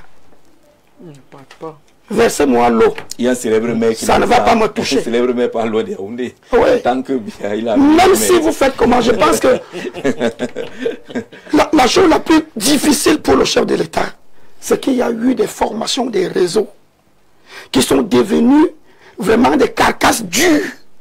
Il le connaît. Et comme il a dit cet après-midi, aujourd'hui, en mettant un accent au niveau de la corruption, il faut qu'avant qu'il ne fasse le remaniement, qu'il prenne d'abord certains dossiers qui doivent être quelque part, il les envoie d'abord là où il faut. Là maintenant, il aura le temps de trouver les vides et d'aller piquer les gens n'importe où pour servir le Cameroun. Jean-Jacques, je suis certain que le problème du Cameroun n'est pas seul au niveau intellectuel, c'est la rigueur, la mise en application. Au point où, si vous ne le faites pas, vous devez être conscient de ce qui va vous arriver. La rigueur dans la gestion. La rigueur dans la gestion. La moralisation des biens. C'est dans ce sens que le Cameroun va se régresser. Et si le président de la République va dans ce sens-là, il n'aura pas 4 ans pour régler un certain nombre de choses. Ce qui ne sera pas facile, moi vous avez défini. Ça ne sera pas facile, je continue en disant que... Le tâche de tous ces réseaux-là. Monsieur Gilbert Tchimévouna, je le cite parce que quand quelqu'un fait du bien, il y a lieu de prendre cet exemple, même si c'est qui. Lorsqu'il est venu à Yaoundé, il y avait des mythes, des gens qui sont passés avant lui. Mais qu'est-ce qu'il a fait? La rigueur. Les gens voulaient bavarder, il a dit que bon, moi je vais marcher avec le cercueil. La personne qui veut me tuer, elle me met une fois dans le cercueil. Au bout d'un certain temps, il a posé la question aux gens pour savoir, est-ce que vous voyez encore tous ces gens-là au bord de la route? Il a été très sincère. Donc, le chef de l'État, pendant ce mandat, il se doit de se débarrasser des gens qui savent que tant qu'il est encore là, ils sont à l'abri du danger. D'accord, Mohamed Ali. Il dit, et il a cité ces consultations qui ont eu lieu à la présidence de la République, comme lui ayant donné quelques informations, et que ça pourrait être une base de travail pour comprendre les besoins, les revendications des Camerounais. Est-ce que dans une république, des réseaux, des clans, tels qu'indiqué par Bertrand tout à l'heure, il ne part pas sur une mauvaise base? Jean-Jacques Zé, le président, ne part pas sur une mauvaise base. Ce n'est pas le militant qui parle, mais le jeune. En tant qu'étudiant en journalisme, je pourrais vous dire que les faits, c'est les faits. Il y a eu les consultations, mais il y a eu les élections. Et qui a été consulté? Et nous avons vu les résultats. Oui. Quand vous étiez habitué à gagner avec 72%, 82%, et que vous êtes à 53%, je pense que le message est clair. Nous devons, nous qui pensons aimer le président, nous mettre au travail. Et là, je parle de ses collaborateurs. Les consultations ont eu lieu. Le résultat sûrement est sur la table du président. Mais le président de la République a vu les résultats des élections. Parce qu'au sortir de ces consultations, les gens ont donné... Certains disent, ouais, tout est bien, tout va est bien. Ceux qui étaient militants disaient voilà, qu'on va gagner, il n'y a pas de problème. Et le résultat est là. Moi, je pense qu'il faut plus travailler avec le résultat du terrain. Parce que le résultat du terrain, c'est le résultat du terrain. Moi qui suis militant du RDPC, si avant les élections, vous m'auriez dit que nous allons gagner avec 53%, je vous aurais dit non. Parce que je sais que le RDPC, c'est un parti qui est implanté partout. Mais le peuple a envoyé un message. Le message, c'est quoi? Il faut désormais faire différemment. Je vous ai parlé tout à l'heure des lourdeurs administratives, Jean-Jacques. Comment fait-on pour voter la loi, le Code général sur les collectivités territoriales décentralisées en 2019, précisément la loi du 24 décembre 2019, et qu'on se retrouve en 2025, pratiquement en décembre, et on vous dit qu'on attend les décrets d'application. Mais bon Dieu, ces décrets d'application vont venir du ciel, que les ministres en charge, et ça c'est le jeune, l'enfant qui parle à ses parents, que des hommes qui sont en charge de ces dossiers les liquident. La fonction publique locale, Jean-Jacques, on attend le décret d'application. Non, je suis en train de dire ceci, que ceux qui sont en charge de certains dossiers, je prends les cas les plus simples. Comment peut-on promouvoir le développement, la décentralisation et avoir encore les agents communaux qui cumulent comme à Yokadouma? On parle de 17 mois. Bon, après, quand on fait l'exploit de payer 2 mois, on célèbre ça dans les réseaux sociaux. Mais Jean-Jacques Zé, on doit pousser un peu plus loin. Nous, les jeunes, ce que nous voulons, la politique des hommes qui a été consultée, qui n'a pas été consultée, je peux vous dire que la jeunesse n'a même pas besoin de certaines informations. Nous, ce dont nous avons besoin, c'est une mutation des institutions. Le Fonds national de l'emploi, Jean-Jacques, en parlons. Le Fonds national de l'emploi est incapable de faire passer les communiqués dans les radios communautaires pour dire même que voici l'offre d'emploi. C'est-à-dire, si vous êtes à Yokadouma et que vous devez payer le transport Salapumbe pour venir à Bertoua regarder l'offre d'emploi, mais ça veut dire que pour venir lire au Babia, parfois même vous pouvez arriver après. Que ces institutions se mettent au service de la jeunesse. Que le Fonds national de l'emploi devienne le Fonds régional de l'emploi. Dans chaque région, que le président du conseil régional crée le Fonds régional de l'emploi. Que cette institution qui est là en haut peut être une institution d'orientation stratégique. Au niveau des mairies, Jean-Jacques, si on dit par exemple qu'on veut seulement construire les maisons, on peut faire des briques de terre. Comme nous on construit dans nos villages, on recrute 10 jeunes, on met à leur disposition une machine et la machine produit de l'argent, les populations déboursent un peu d'argent pour avoir des briques pour construire des maisons. Ça crée des emplois. Mais quand Jean-Jacques Zé, parce que la décentralisation, moi je me fais l'avocat de la décentralisation. Le chef de l'État dit que le développement passera par la décentralisation. Et moi j'y crois. Pourquoi je viendrais faire l'ENAM si je peux me faire recruter comme dans une mairie au terme de ma formation? Je n'ai pas besoin d'aller...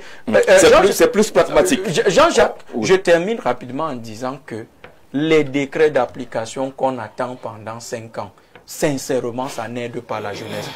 Lorsqu'on crée un fonds, on dit aider la jeunesse, que l'élite, les ministres qui sont en charge de ces dossiers, donne ses argent aux vrais jeunes, pas les jeunes préfabriqués, parce qu'on est dans un pays où les gens sont très forts, ingénieux, et ils fabriquent des jeunes à qui ils donnent. Quand on vous dit comment l'élection au niveau du Conseil national de la communication se passe, Jean-Jacques, parfois vous avez des jeunes préfabriqués, vous regardez un profil, Jean-Jacques, vous vous demandez si celui-ci, en tant que président régional ou départemental, qu'est-ce qu'il va dire comme proposition? Ils se réunissent à Yaoundé, on leur donne un petit budget, ils rentrent. Et il n'aide pas à la fin le chef de l'État qui nous aime, nous les jeunes, et à un moment donné déconnecté de sa jeunesse à travers. Nous aimons notre président et nous voulons simplement que ses collaborateurs nous impliquent. S'ils ont besoin des idées, nous les jeunes, nous sommes là. Jean-Jacques, seulement à travers même la vente du crédit de communication, Jean-Jacques, les familles vivent, non? Pourquoi donc on est incapable dans un pays comme le Cameroun d'avoir des idées pour cadrer les jeunes? Si on vous dit par exemple, Jean-Jacques, je prends un exemple simple. On va sortir par là. Une entreprise de presse qui fonctionne normalement, une radio communautaire. Si vous avez une radio communautaire, vous pensez que si quelqu'un est bien payé, il va aller chercher à travailler à France 24? Je ne pense pas. C'est clair. Alors, il dit que dans le cadre de ce septennat, il va très rapidement mettre en place des mécanismes d'accélération des projets en cours. Il parle de l'électricité, notamment les barrages hydroélectriques. Il parle des routes. Il parle également de la santé. On a ce problème d'électricité jusqu'à présent. Et là, on parle d'accélération des projets. Nachigal et autres. On ne voit pas déjà les premiers résultats de ces premières infrastructures. Est-ce que vous souhaitez qu'on en parle maintenant ou... Allons-y en 3 minutes. L'essentiel. Je sais que vous avez beaucoup à dire sur le domaine de l'énergie, mais le modèle qu'on a aujourd'hui, il parle d'accélération. On se rend bien compte dans cette accélération, on reste avec le même modèle de barrage hydroélectrique. Le cas le plus interrogateur reste Nachigal. Tout à fait. Permettez-moi de revenir sur la question posée par des jeunes, sur le fait qu'ils doutent du dispositif actuel mis en place pour soutenir les jeunes, parce que ce n'est pas assez transparent, ce n'est pas assez efficace. Oui. Ce que je peux leur dire, c'est que très rapidement, on l'a fait dans les autres pays comme le Rwanda, un peu partout, on peut aider à mettre en place un projet sur 5 ans, avec des ressources, qui va appuyer les jeunes de manière transparente, l'entrepreneuriat, on les met ensemble, on les aide à mettre en place des outils de gestion. Et si, par exemple, l'État a une politique volontariste, par exemple, pour appuyer les jeunes et les femmes, qui veulent accéder, par exemple, à la commande publique, on les accompagne à gérer une entreprise. Et on a des objectifs. On peut se dire à la fin du programme, on veut toucher 500 000 jeunes. Et ça, on l'a déjà fait. Je l'ai fait personnellement auparavant. Donc, on peut aider notre pays à obtenir ce type de programme. Et la faiblesse qu'on a dans notre dispositif actuel, c'est qu'on va souvent avec les ressources budgétaires, les ressources propres qui sont assez limitées, qui font que souvent, on met de l'argent dans les frais de fonctionnement, mais concrètement, pour soutenir les jeunes, il n'y a pas assez de ressources et il manque de transparence dans le processus. On peut essayer d'allier les ressources du pays et puis le savoir-faire et les ressources des bailleurs. Ça peut se faire. Maintenant, pour revenir au secteur de l'électricité, c'est un obstacle majeur au développement de notre pays. Bon, il y a plusieurs contraintes. Vous avez parlé de Nachtigal. C'est un projet qui était censé nous apporter une nouvelle capacité de 420 MW. Bon, lorsque je regarde le montage de ce projet, qui a été développé en PPP, il y a quelques soucis. Ça n'a pas été monté comme ça aurait dû être fait. Pourquoi? Ne soyez pas rabat-joie. On a célébré. Pourquoi donc? On a célébré quand même Nachtigal. Pour plusieurs raisons. On a pris un barrage de 420 MW qui a coûté 1,2 milliard de dollars. Et on a fait un PPP avec un schéma où on finance par actionnariat. Et puis, c'est une infime partie. Et puis, le gros du financement est fait par l'endettement, par la dette. Alors, chaque organisme et l'État, chacun vient avoir une petite part dans le capital. Sachant que de l'autre côté, si c'est financé essentiellement par la dette, ça ne va pas tenir. Et on dit que c'est Eneo qui va racheter l'électricité à EDF. Qu'on utilise ou pas, on paye 10 milliards de francs CFA par mois. Or, ça veut dire qu'actuellement, nous sommes déjà en train de payer. Oui, or, quand on regarde... Quand on consomme ou pas. Et j'avais conseillé à l'État camerounais, à l'époque, quand on voulait donner la concession à Eneo, je m'y étais opposé. Et aujourd'hui, on se rend compte que, bon, on donne à Eneo, mais Eneo n'a pas la ressource depuis qu'il est là depuis 8 ans pour investir lui-même, même dans les lignes de distribution. Il n'a pas de ressources. Et le pire, c'est qu'une fois que l'électricité est produite, il y a une chaîne, il faut transporter. Oui. Ensuite, il faut les lignes de transport. Qui n'a pas de ressources. Et on a oublié, on n'a pas construit les lignes de transport pour fournir l'électricité. Donc, celui qui devait acheter lui-même, Eneo, il a des dettes de près de 800 milliards de francs CFA. Donc, il n'a pas la capacité financière d'acheter la production électrique d'EDF. Et l'État a donné une garantie en disant, si Eneo est défaillant, nous, on paye. Or, deux vrais problèmes. Un, Eneo n'a pas la capacité financière. Deux, on a oublié de construire les lignes. On n'a pas construit les lignes de transport. Donc, si c'est produit, donc ça nous fait une dette supplémentaire de près de 120 milliards par an. Et je rentre d'Éthiopie où ils ont fait un barrage de 5000 MW. Et ils ont fait il y a fait 14 ans pour le construire. Oui, sur financement interne. Ils ont dit pas de dette vis-à-vis de l'extérieur. Ils ont mobilisé les ressources internes et celles de la diaspora. 5000 MW, ça a coûté 4,8 milliards de dollars. Et ça va rapporter des bénéfices, des recettes de 1 milliard de dollars à l'État par an. Puisqu'il n'y a pas de dette à payer. Oui. Non, c'est qu'ils exportent leur électricité auprès de pays comme le Kenya, la Somalie, la Tanzanie, les pays de la sous-région. Donc, on a travaillé sur tout l'écosystème, construction de barrages, ligne de transport, distribution.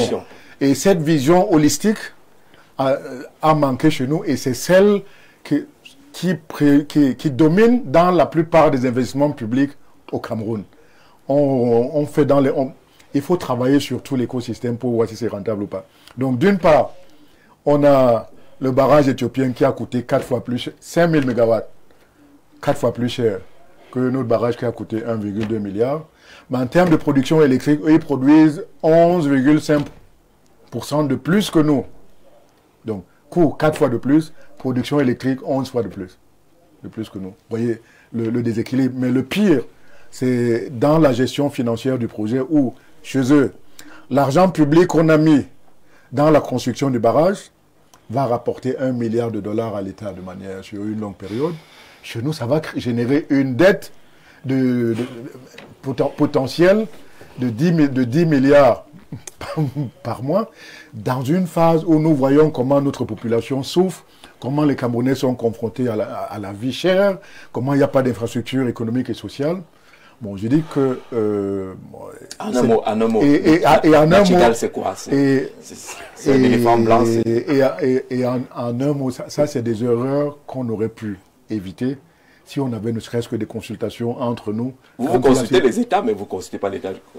Vous ne conseillez pas l'État du Cameroun? Non, moi, il y a la SFI. Moi, j'étais à la SFI avant. Oui. Il y a les gens de Africa 50. Bon, quand il y a des mécanismes comme ça, j'ai beaucoup travaillé sur les PPP. Même de manière informelle, on peut donner des idées, même si on n'est pas... Bon, malheureusement, bon, on a cette situation. En clair, il faudra restructurer ce projet. Mais de manière plus globale, c'est tout... Restructurer un projet qui nous fait déjà dépenser 10 milliards chaque année. Non, je dis, il faudra... Parce que, vu le poids financier qui a été... Oui, il faut corriger.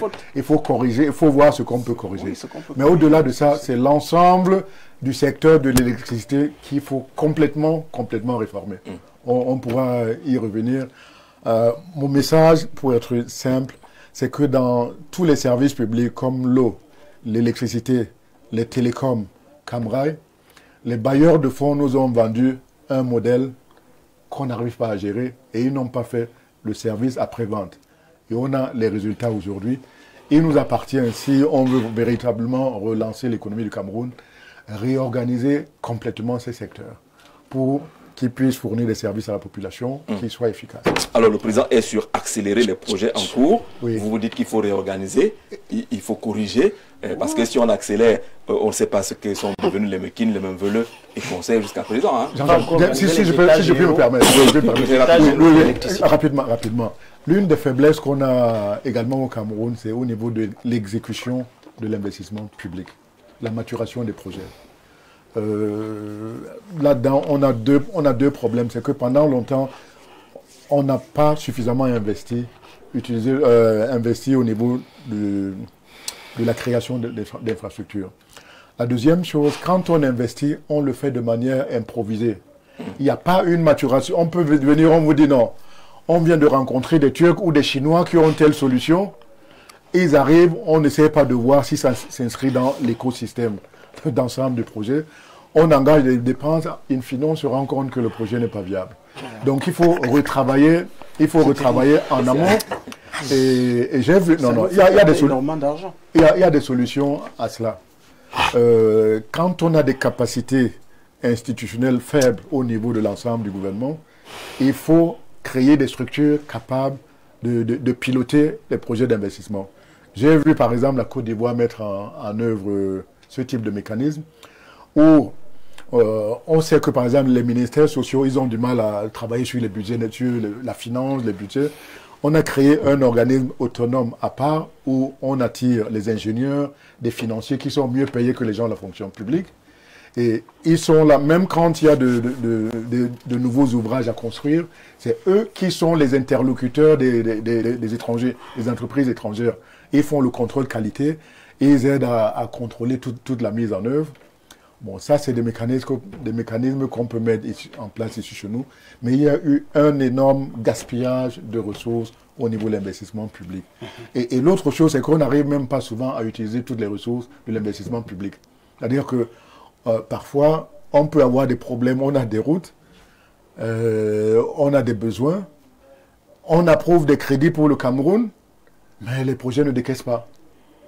Donc la ressource, elle ne décaisse pas pour créer les infrastructures qu'elle est censée créer. Donc il faut travailler sur toutes ces... D'accord, merci beaucoup Eugène Yambal d'être venu nous donner ces éléments d'information sur le plateau. Bonsoir tout le panel, très bon courage à votre émission qui est Clair Plus Plus. Très beau discours du chef de l'État avec les ambitions de mettre les jeunes et les femmes au top. Vive la République debout, Michel de campagne qui lui est totalement satisfait. Bonsoir Jean-Jacques, le discours du président de la République est relativement acceptable en insistant sur les entreprises et les financements des projets. Il privilégie les entrepreneurs au détriment des jeunes diplômés. On se serait attendu à ce qu'il annonce un recrutement massif sur titre à la fonction publique, comme il avait fait en 2011 avec les 25 000 jeunes. Il est inadmissible que l'État crée des universités et après que les étudiants aient obtenu des licences et masters, ils vous font comprendre qu'il faut entreprendre. Pourquoi n'avait-il pas créé des lycées et collèges agricoles pour éviter cette situation? L'État a été seul responsable. Alors c'est assez long. Merci Zouldé depuis Bertoua pour votre participation aussi. Bonsoir, ainsi qu'à votre panel. Pour ma part, je pense que le président Paul Biya doit son score à 2 partenaires. On va trouver le message actualisé. Voilà. Je crois que bonsoir. Nous retenons du discours de Paul Biya une seule chose, des promesses et encore des promesses. Et des questions. Quelle transparence dans le recrutement des jeunes dans les écoles normales? Quelle transparence dans le financement des projets jeunes qui mettra fin à la corruption? Quel suivi et quel contrôle? La route vers le changement est encore parsemée de trop d'embûches et nous avons encore pour 6 ans et 355 jours. Ça fait... Bonsoir, monsieur Zé. Vous êtes un journaliste hors du commun. Je voudrais que vous persistiez sur les propositions en regroupant des gens comme ce jeune sur le plateau et l'économiste. Veillez et dénoncez. Ceci aidera le nouveau septennat. Christian de Douala Christian, puisqu'on ne nous a pas appelé pour les consultations, on les fait en direct ici, là. Les consultations, oui, mais qui va parler au nom de qui? Il faudrait travailler sur la participation et la représentation légitime au préalable. Bonsoir, parce qu'il doute un peu de ces consultations-là. Bonsoir, je suis de Messamena. Je souhaite rencontrer des projets dans le cadre des BRICS. J'ai eu le privilège de suivre ton émission. D'accord, j'espère que les qualités... faut rencontrer M. Niambal qui a des qualités. Bonsoir Jean-Jacques Zé. Pour le problème d'électricité, les Camerounais veulent tout, l'électricité, mais quand vous voyez les chiffres d'abonnés des NEO, c'est 2 millions sur 30 millions. Donc on veut l'électricité, mais on ne veut pas s'abonner de façon légale. Il parle également du vol d'électricité dans notre pays, pour comprendre tout cela. Alors sur les domaines appelés à être accélérés par le chef de l'État, l'électricité, la route, la santé, et ça dit qu'il observe quand même que dans ce secteur-là, ça n'avance pas beaucoup. Mon cher Jean-Jacques, vous savez très bien qu'en matière d'infrastructure routière, il y a des efforts qui sont faits, mais très souvent, ces efforts, parfois, ne se traduisent toujours pas par des résultats concrets sur le terrain. Vous voyez, le ministère des Travaux publics, c'est quand même le ministère qui a le plus gros budget de l'État. Et quand on a l'habitude de regarder, par exemple, les journaux dans nos chaînes de télévision, on voit très bien le ministre des Travaux publics qui est toujours sur le terrain. Ouais. Mais après, bon, il y a des choses qui sont réalisées, c'est-à-dire vraiment des routes qu'on a construites, mais il y a des lenteurs qu'on observe dans certaines constructions. Et on ne peut pas dire de façon tranchée que les résultats sont négatifs. Non. Il y a quand même des routes, n'est-ce pas, qui sont visibles aujourd'hui. Quand je vois la route Yaoundé-Bafoussam, et quand je vois même la ville de Bafoussam qui est très bien construite, avec des routes partout, qui... Et lorsque vous regardez Yaoundé, quand je regarde, Maroua, il y a parfois un déséquilibre, vous voyez, oui. Et c'est ce déséquilibre parfois qui amène les autres à croire que il y a quand même beaucoup de choses à faire encore dans ce secteur-là. Donc, si le chef de l'État revient sur les problèmes de route, sur les problèmes de santé, c'est parce qu'il y a encore beaucoup à faire dans ces domaines-là et c'est parce que lui-même observe, je crois, les limites par rapport aux efforts qui sont fournis.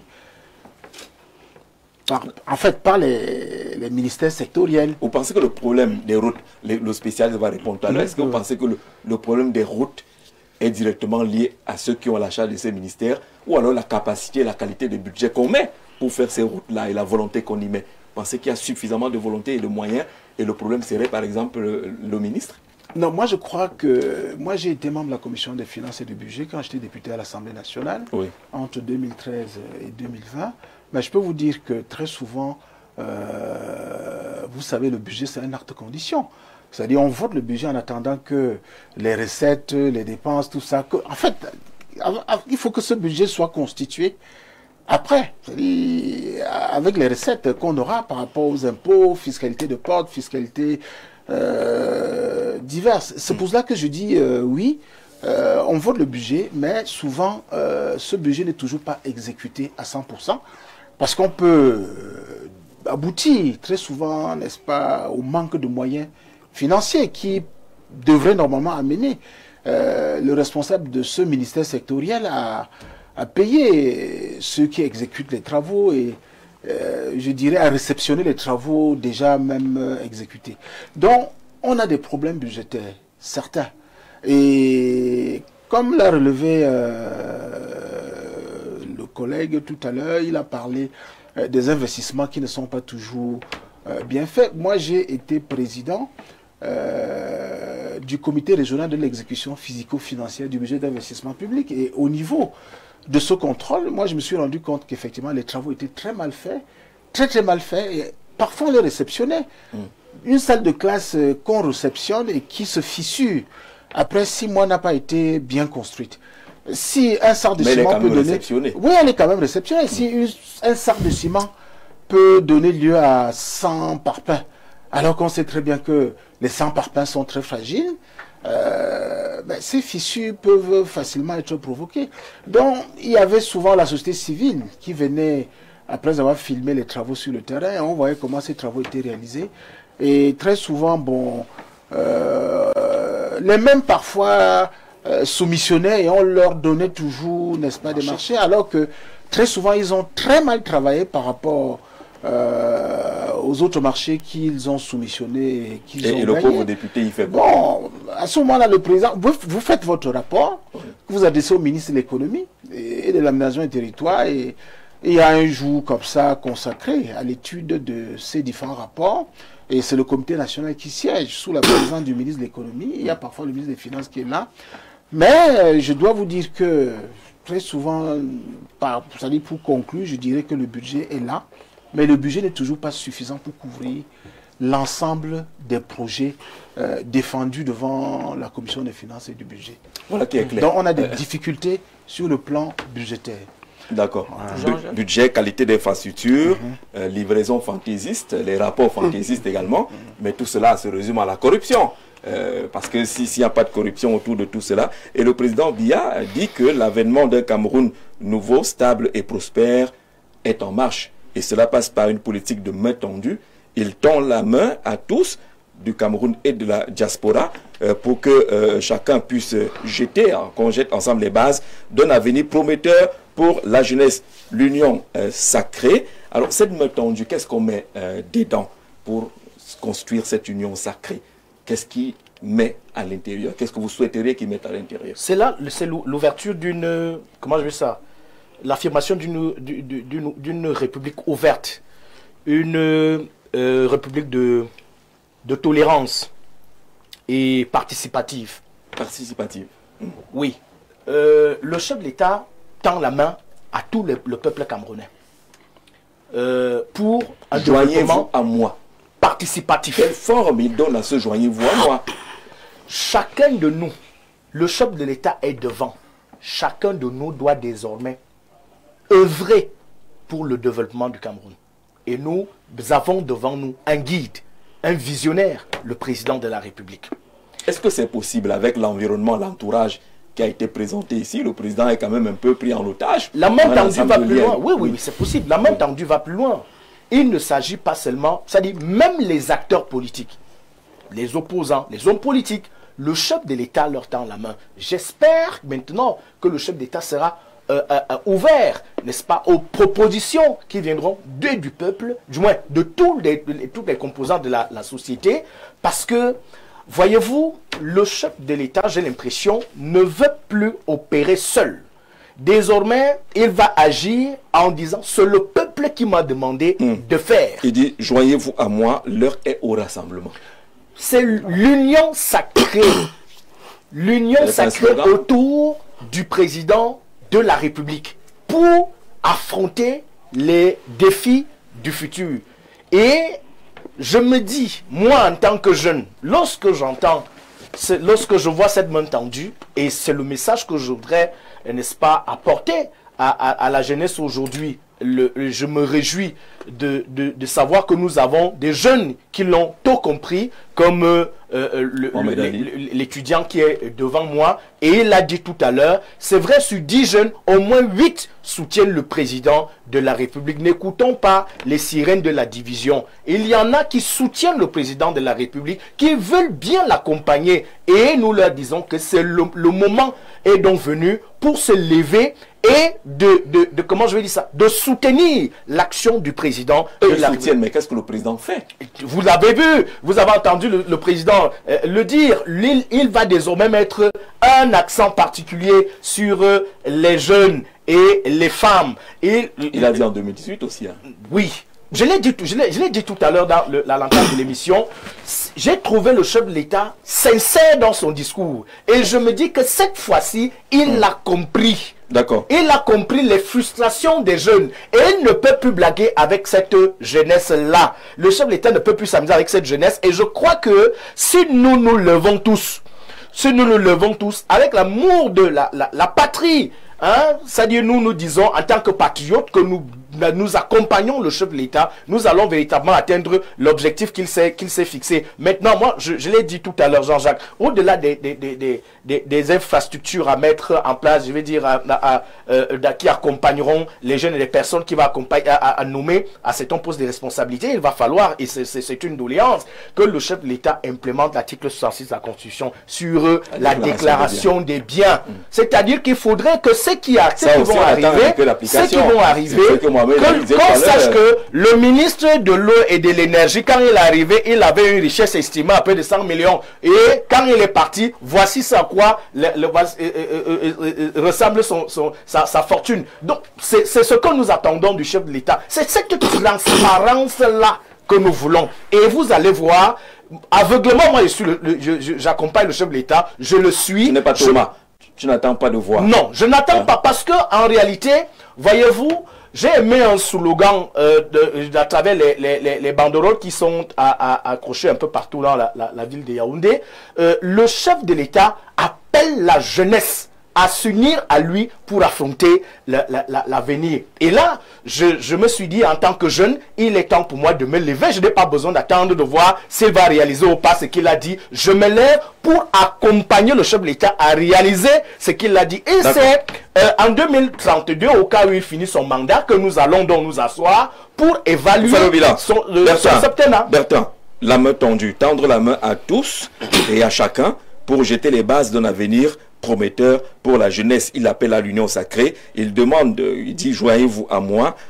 C'est l'heure du rassemblement. Qu'est-ce que vous mettez à l'intérieur et qu'est-ce que vous attendez avec cet appel et cette main tendue du président? Je pense qu'en 43 ans, le président a déjà tout vu. Il peut même déjà prendre des résolutions seul. Parce que pendant 43 ans, les gens ont été autour de lui. Il y a des ministres aujourd'hui qui sont là depuis plus de 20 ans. Ça veut dire que pour le reconduire, il fait bien. Pour reconduire le même ministre dans un ministère. Pendant 20 ans. On a pendant 20 ans. Des ministres comme ça qui ont fait 20 ans au même poste. Jean-Jacques, comment ne pas expliquer qu'il travaille bien? C'est ça la conclusion logique. Il travaille bien. C'est qu'il travaille bien. Quelle est la main tendue encore que le président demande? Que quelqu'un fait dans un département ministériel 20 ans. Mais lorsqu'on évalue réellement si ce ministère donne vraiment bonne satisfaction, il faut être vraiment un simple adjuvant pour dire oui, sans analyse. Je pense que le président de la République, il est temps qu'il prenne seul ses responsabilités. À la limite, qu'il ne consulte plus personne. C'est-à-dire qu'il s'enferme dans son bureau, il prend des résolutions, il publie. Parce que la fin d'une chose, vaut mieux que le commencement. Parce que dire aujourd'hui qu'il mesure la profondeur des frustrations et l'ampleur des attentes... Je vous assure, Jean-Jacques, le président est celui qui maîtrise tout. Que ce soit à minuit qu'à 6 heures. Que ce soit à midi qu'à 18 heures. De tout à moi, on ignore tout. Parce qu'on n'a pas de base. J'ai été un peu dérangé tout à l'heure lorsque l'économiste nous parle du barrage de Nachtigal. Ce sont les domaines que nous autres, on ne maîtrise pas. Si c'était le domaine mécanique naval, maintenance mécanique, je peux encore connaître quelque chose. Mais quand il nous dit ça, j'ai comme l'impression que je vais pleurer. Pourquoi les gens nous embrouillent? Pourquoi les gens nous font comprendre que le projet-ci, c'est ça qui va venir relever le Cameroun pour qu'on ne souffre plus? Mais à la fin des comptes, on est encore sur place. Il faut que ces gens rendent compte aux Camerounais. C'est trop. Aujourd'hui, que tu sois de l'opposition extrême, les gens qui veulent que le Cameroun finisse, à l'écoute du discours d'aujourd'hui, il y a lieu quand même de relever une pertinence dans le sérieux du contenu du discours du président. Il est déçu. Maintenant, les qui, ils veulent encore qu'il se joigne à sa main. Moi, j'ai une entreprise. J'ai une entreprise, ça fait depuis janvier. C'est difficile de décoller. C'est difficile de décoller. Au centre de formation de création d'entreprise, on est passé là-bas. Mais on se retrouve qu'on n'a pas, on n'a rien. Tu fais le tour des mairies, tu expliques au maire, tu lui montres, tu ne comprends pas pourquoi. Parce que les marchés qui sont chez lui là, il a lui-même des sociétés qui le passent. Donc quand tu viens bavarder là, je te dis que tu l'attends. Donc il faut que le chef de l'État comprenne que nous les jeunes on souffre. Énormément. Ce n'est pas parce qu'on n'a pas envie de faire. Ce n'est pas parce qu'on ne veut rien faire. Je refuse le langage auquel on veut donner un qualificatif aux jeunes, les délinquances juvéniles, machin, la facilité. Je condamne cela. Et je voudrais dire ici que l'une des choses que le chef de l'État doit ajouter, c'est que voici les élections municipales et législatives qui arrivent l'année prochaine. Il faudra qu'à partir de son parti, qu'on retrouve le nombre de députés qui sera élu au RDPC, soit des jeunes de moins de 45 ans. Ça sera encore cohérent, de bien ajouter, c'est-à-dire que les plans qu'il était en train de faire aujourd'hui, qu'on le retrouve. À mon avis, chez nous, il faut regarder qui est le plus jeune. C'est le président du FDC. Parcourez un peu. FDC. Oui. Parcourez un peu les communes. Vous allez trouver que le plus jeune conseiller, de mon atelier, c'est lui. Mais va un peu dans d'autres. Tu vas trouver les 50 ans au moins. C'est le plus jeune là-bas. 50 ans. 55 ans. 60 ans. Et pourtant, on a des gars qui ont fini avec le master 2 à 23 ans. On va aussi voir un secrétaire. D'accord. Salut, la phase des projets énergétiques nationaux portant sur le réseau électrique est un gros serpent qui est contrôlé par des personnes qui n'aiment pas le Cameroun. Je suis spécialiste et en optimisation, contrôle et protection des réseaux électriques intelligents ici au Québec, ça vient du Canada, avec un niveau très élevé de connaissances. J'ai posé la question aux responsables de la Sonatrel, pourquoi les équipements que vous installez sur les postes au niveau des équipements de commande sont de type électromécanique, alors que nous visons une intégration des sources intermittentes. JGZ, je suis tombé en pleurs, voyant le coût financier pour des situations répétitives sans solution. C'est docteur Alain Leka, il dit « Je pleure et j'ai mal. Nous aimons notre pays, mais aidez-nous à venir construire gratuitement notre pays avec nos compétences dans le domaine de l'énergie. » L'expert qui parle a raison. Sur le plateau, salut ceux qui nous écoutent, hein, nous sommes depuis le Canada. On est en train de sortir l'émission justement Mohamed Ali sur ces questions, sur les priorités que devrait être celle du chef de l'État lorsqu'il appelle à l'union sacrée. Il doit faire quoi pour que l'union sacrée se construise? On rappelle qu'il y a quand même encore eu des jeunes qui ont manifesté leur colère. Les 53% du président Paul Biya, c'est le plus mauvais score depuis 1992.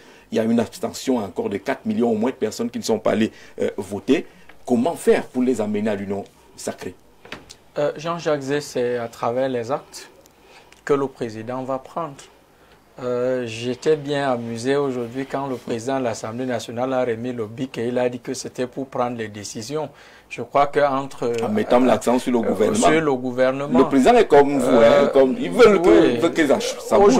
Aujourd'hui, les attentes sont dans tous les domaines. Dans la région de l'Est d'où je viens, il y a beaucoup de chantiers miniers qui nourrissaient des familles qui sont fermées. Vous avez un petit litige pour l'eau tranchée. Je parle de la situation du serpent de mer qu'on appelle Kambele aujourd'hui. Vous avez un côté, un camp et l'autre. Ils sont en train de discuter et c'est le peuple qui paye. Et c'est la jeunesse parce que dans ces chantiers, il y a des jeunes qui trouvaient leur compte. Donc moi, je pense qu'il faut des gens... C'est pourquoi parfois, Jean-Jacques, il faut qu'on arrête le saupoudrage. Quand il y a un problème, on dit à notre père, le président Paul Biya, c'est le père des Camerounais. Nous, on n'a que connaître lui. Moi, je vous dis, quand je parle du président Paul Biya, je parle avec émotion. C'est mon père. Je ne connais pas quelqu'un d'autre. Alors, il faut que les gens arrêtent, lorsqu'il y a un problème, de faire semblant. Il faut résoudre les problèmes. Les problèmes des jeunes sont simples.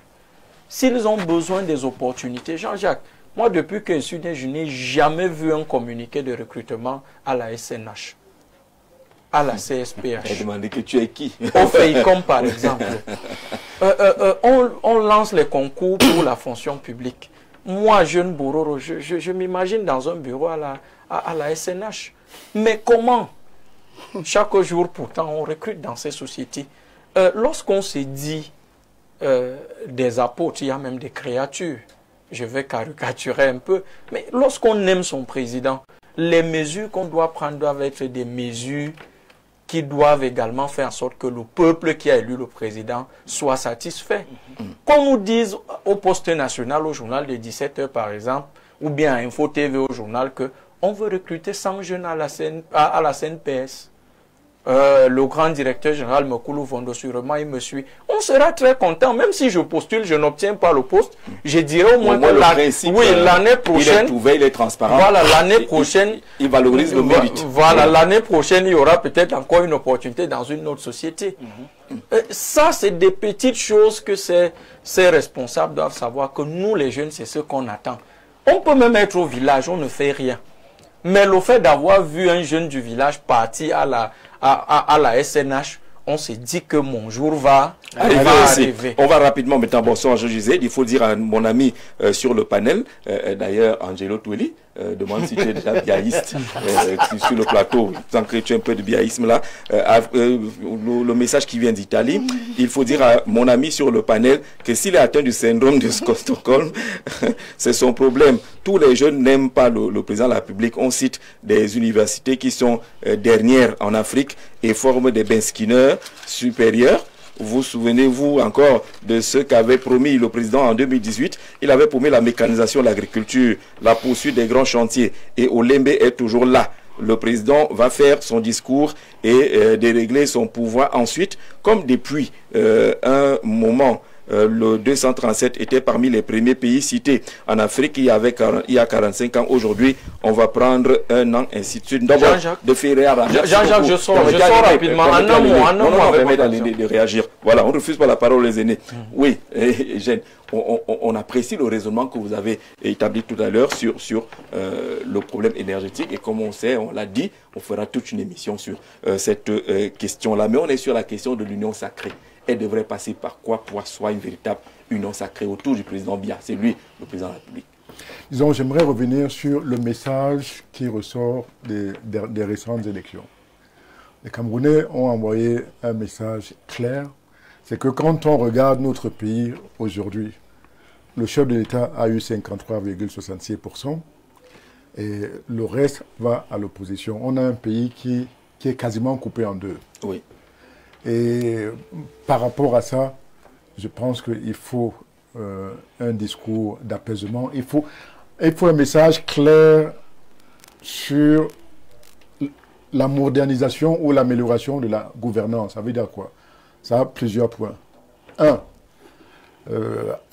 dire qu'on veut avoir une gouvernance basée sur l'amélioration du bien-être de la population, sur des valeurs telles que le mérite, sur l'égalité des chances. C'est ça qui va permettre aux jeunes de toutes les régions du Cameroun de s'agréger derrière un message et une vision.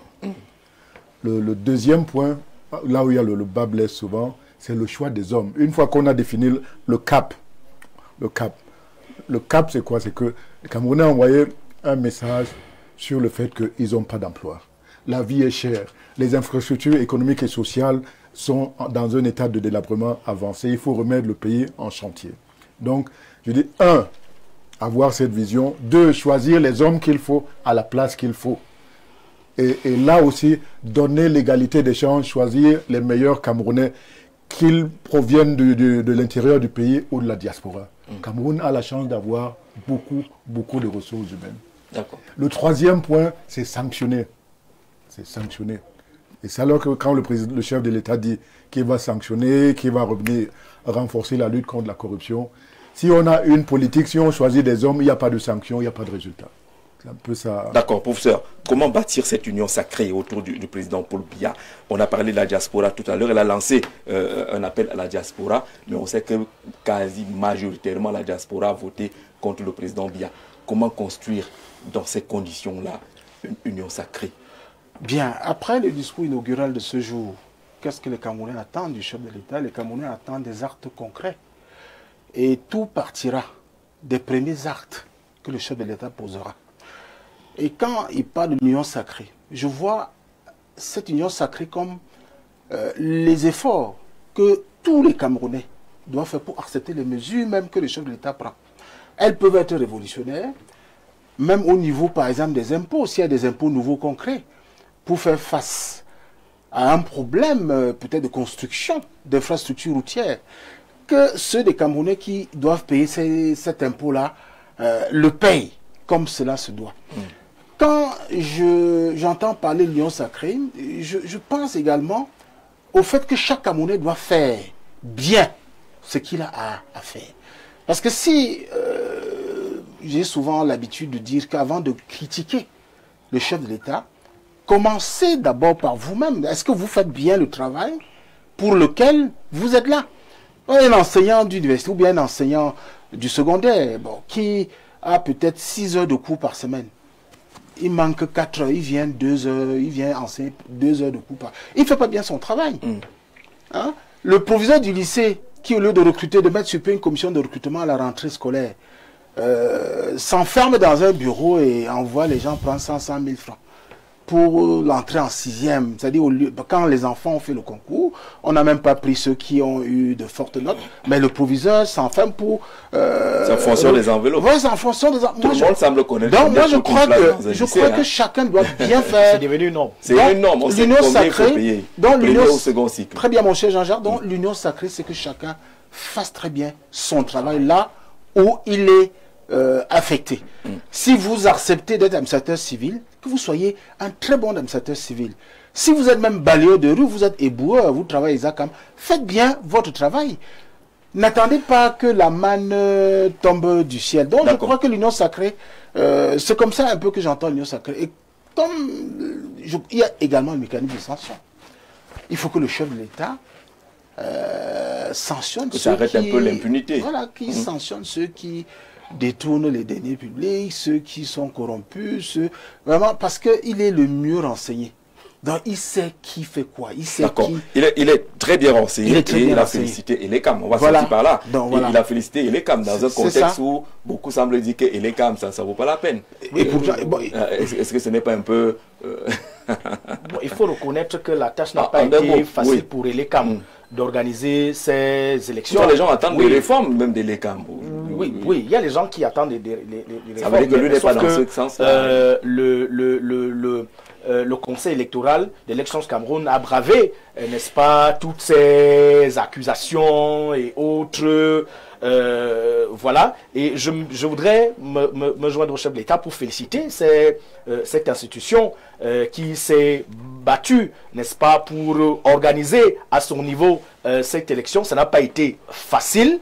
Ça n'a pas été facile. Elle a quand même été accusée avant, pendant et même après cette élection. Qu'on accuse à tort et les CAM. S'il félicite, c'est qu'il a tranché. Ouais. C'est ça là. Jean-Jacques, moi, au-delà des félicitations, je voudrais dire, puisque c'est ma dernière prise de parole, que au niveau des jeunes, nous attendons des actes. Pas seulement du chef de l'État, mais tout le monde qui aura le privilège d'être choisi par le chef de l'État. Je parle des ministres, des députés, même les députés. Quand vous êtes élus, allez chez vous au village, entretenez-vous avec les jeunes. Monsieur les directeurs généraux, nous sommes là, nous sommes dans les universités. Venez nous chercher et donnez-nous du travail. C'est tout ce que nous demandons. Nous aimons notre président. La seule chose que nous voulons, c'est des opportunités. Et ces opportunités, vous avez des possibilités de nous les donner. Donnez-nous des possibilités. Il y a des jeunes là, lui il n'a que le BPC. Il veut être même agent d'entretien. On a compris cela. C'est tout ce que nous demandons. Félicitations à Elekam, c'est bon. Oh, oui, nous avons toujours eu un langage très doux avec les efforts que Elekam fait. Nous ne disons pas que c'est beaucoup, il n'y a plus rien d'autre, mais Elekam est en train de se battre. Mais il faut également dire que Elekam fait ce qu'on lui demande de faire. La réforme, ce n'est pas Elekam. Ce n'est pas Elekam. C'est le code électoral. Exactement.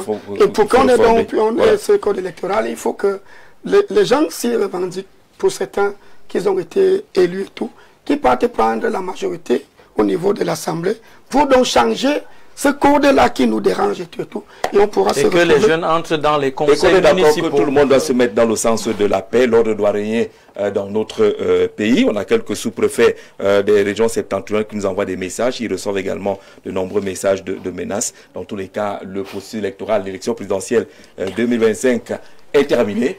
Il faut qu'on se mette maintenant dans la préparation des prochaines échéances électorales en paix, avec la main tendue et l'union sacrée. Merci d'être venu à l'émission. Merci à ceux qui ont regardé. Rendez-vous demain 21h. À vous la parole reçoit le docteur Moïse Mbok, ancien porte-parole de Issa Tiroma Bakary. Demain 21h. Bonne soirée à tous.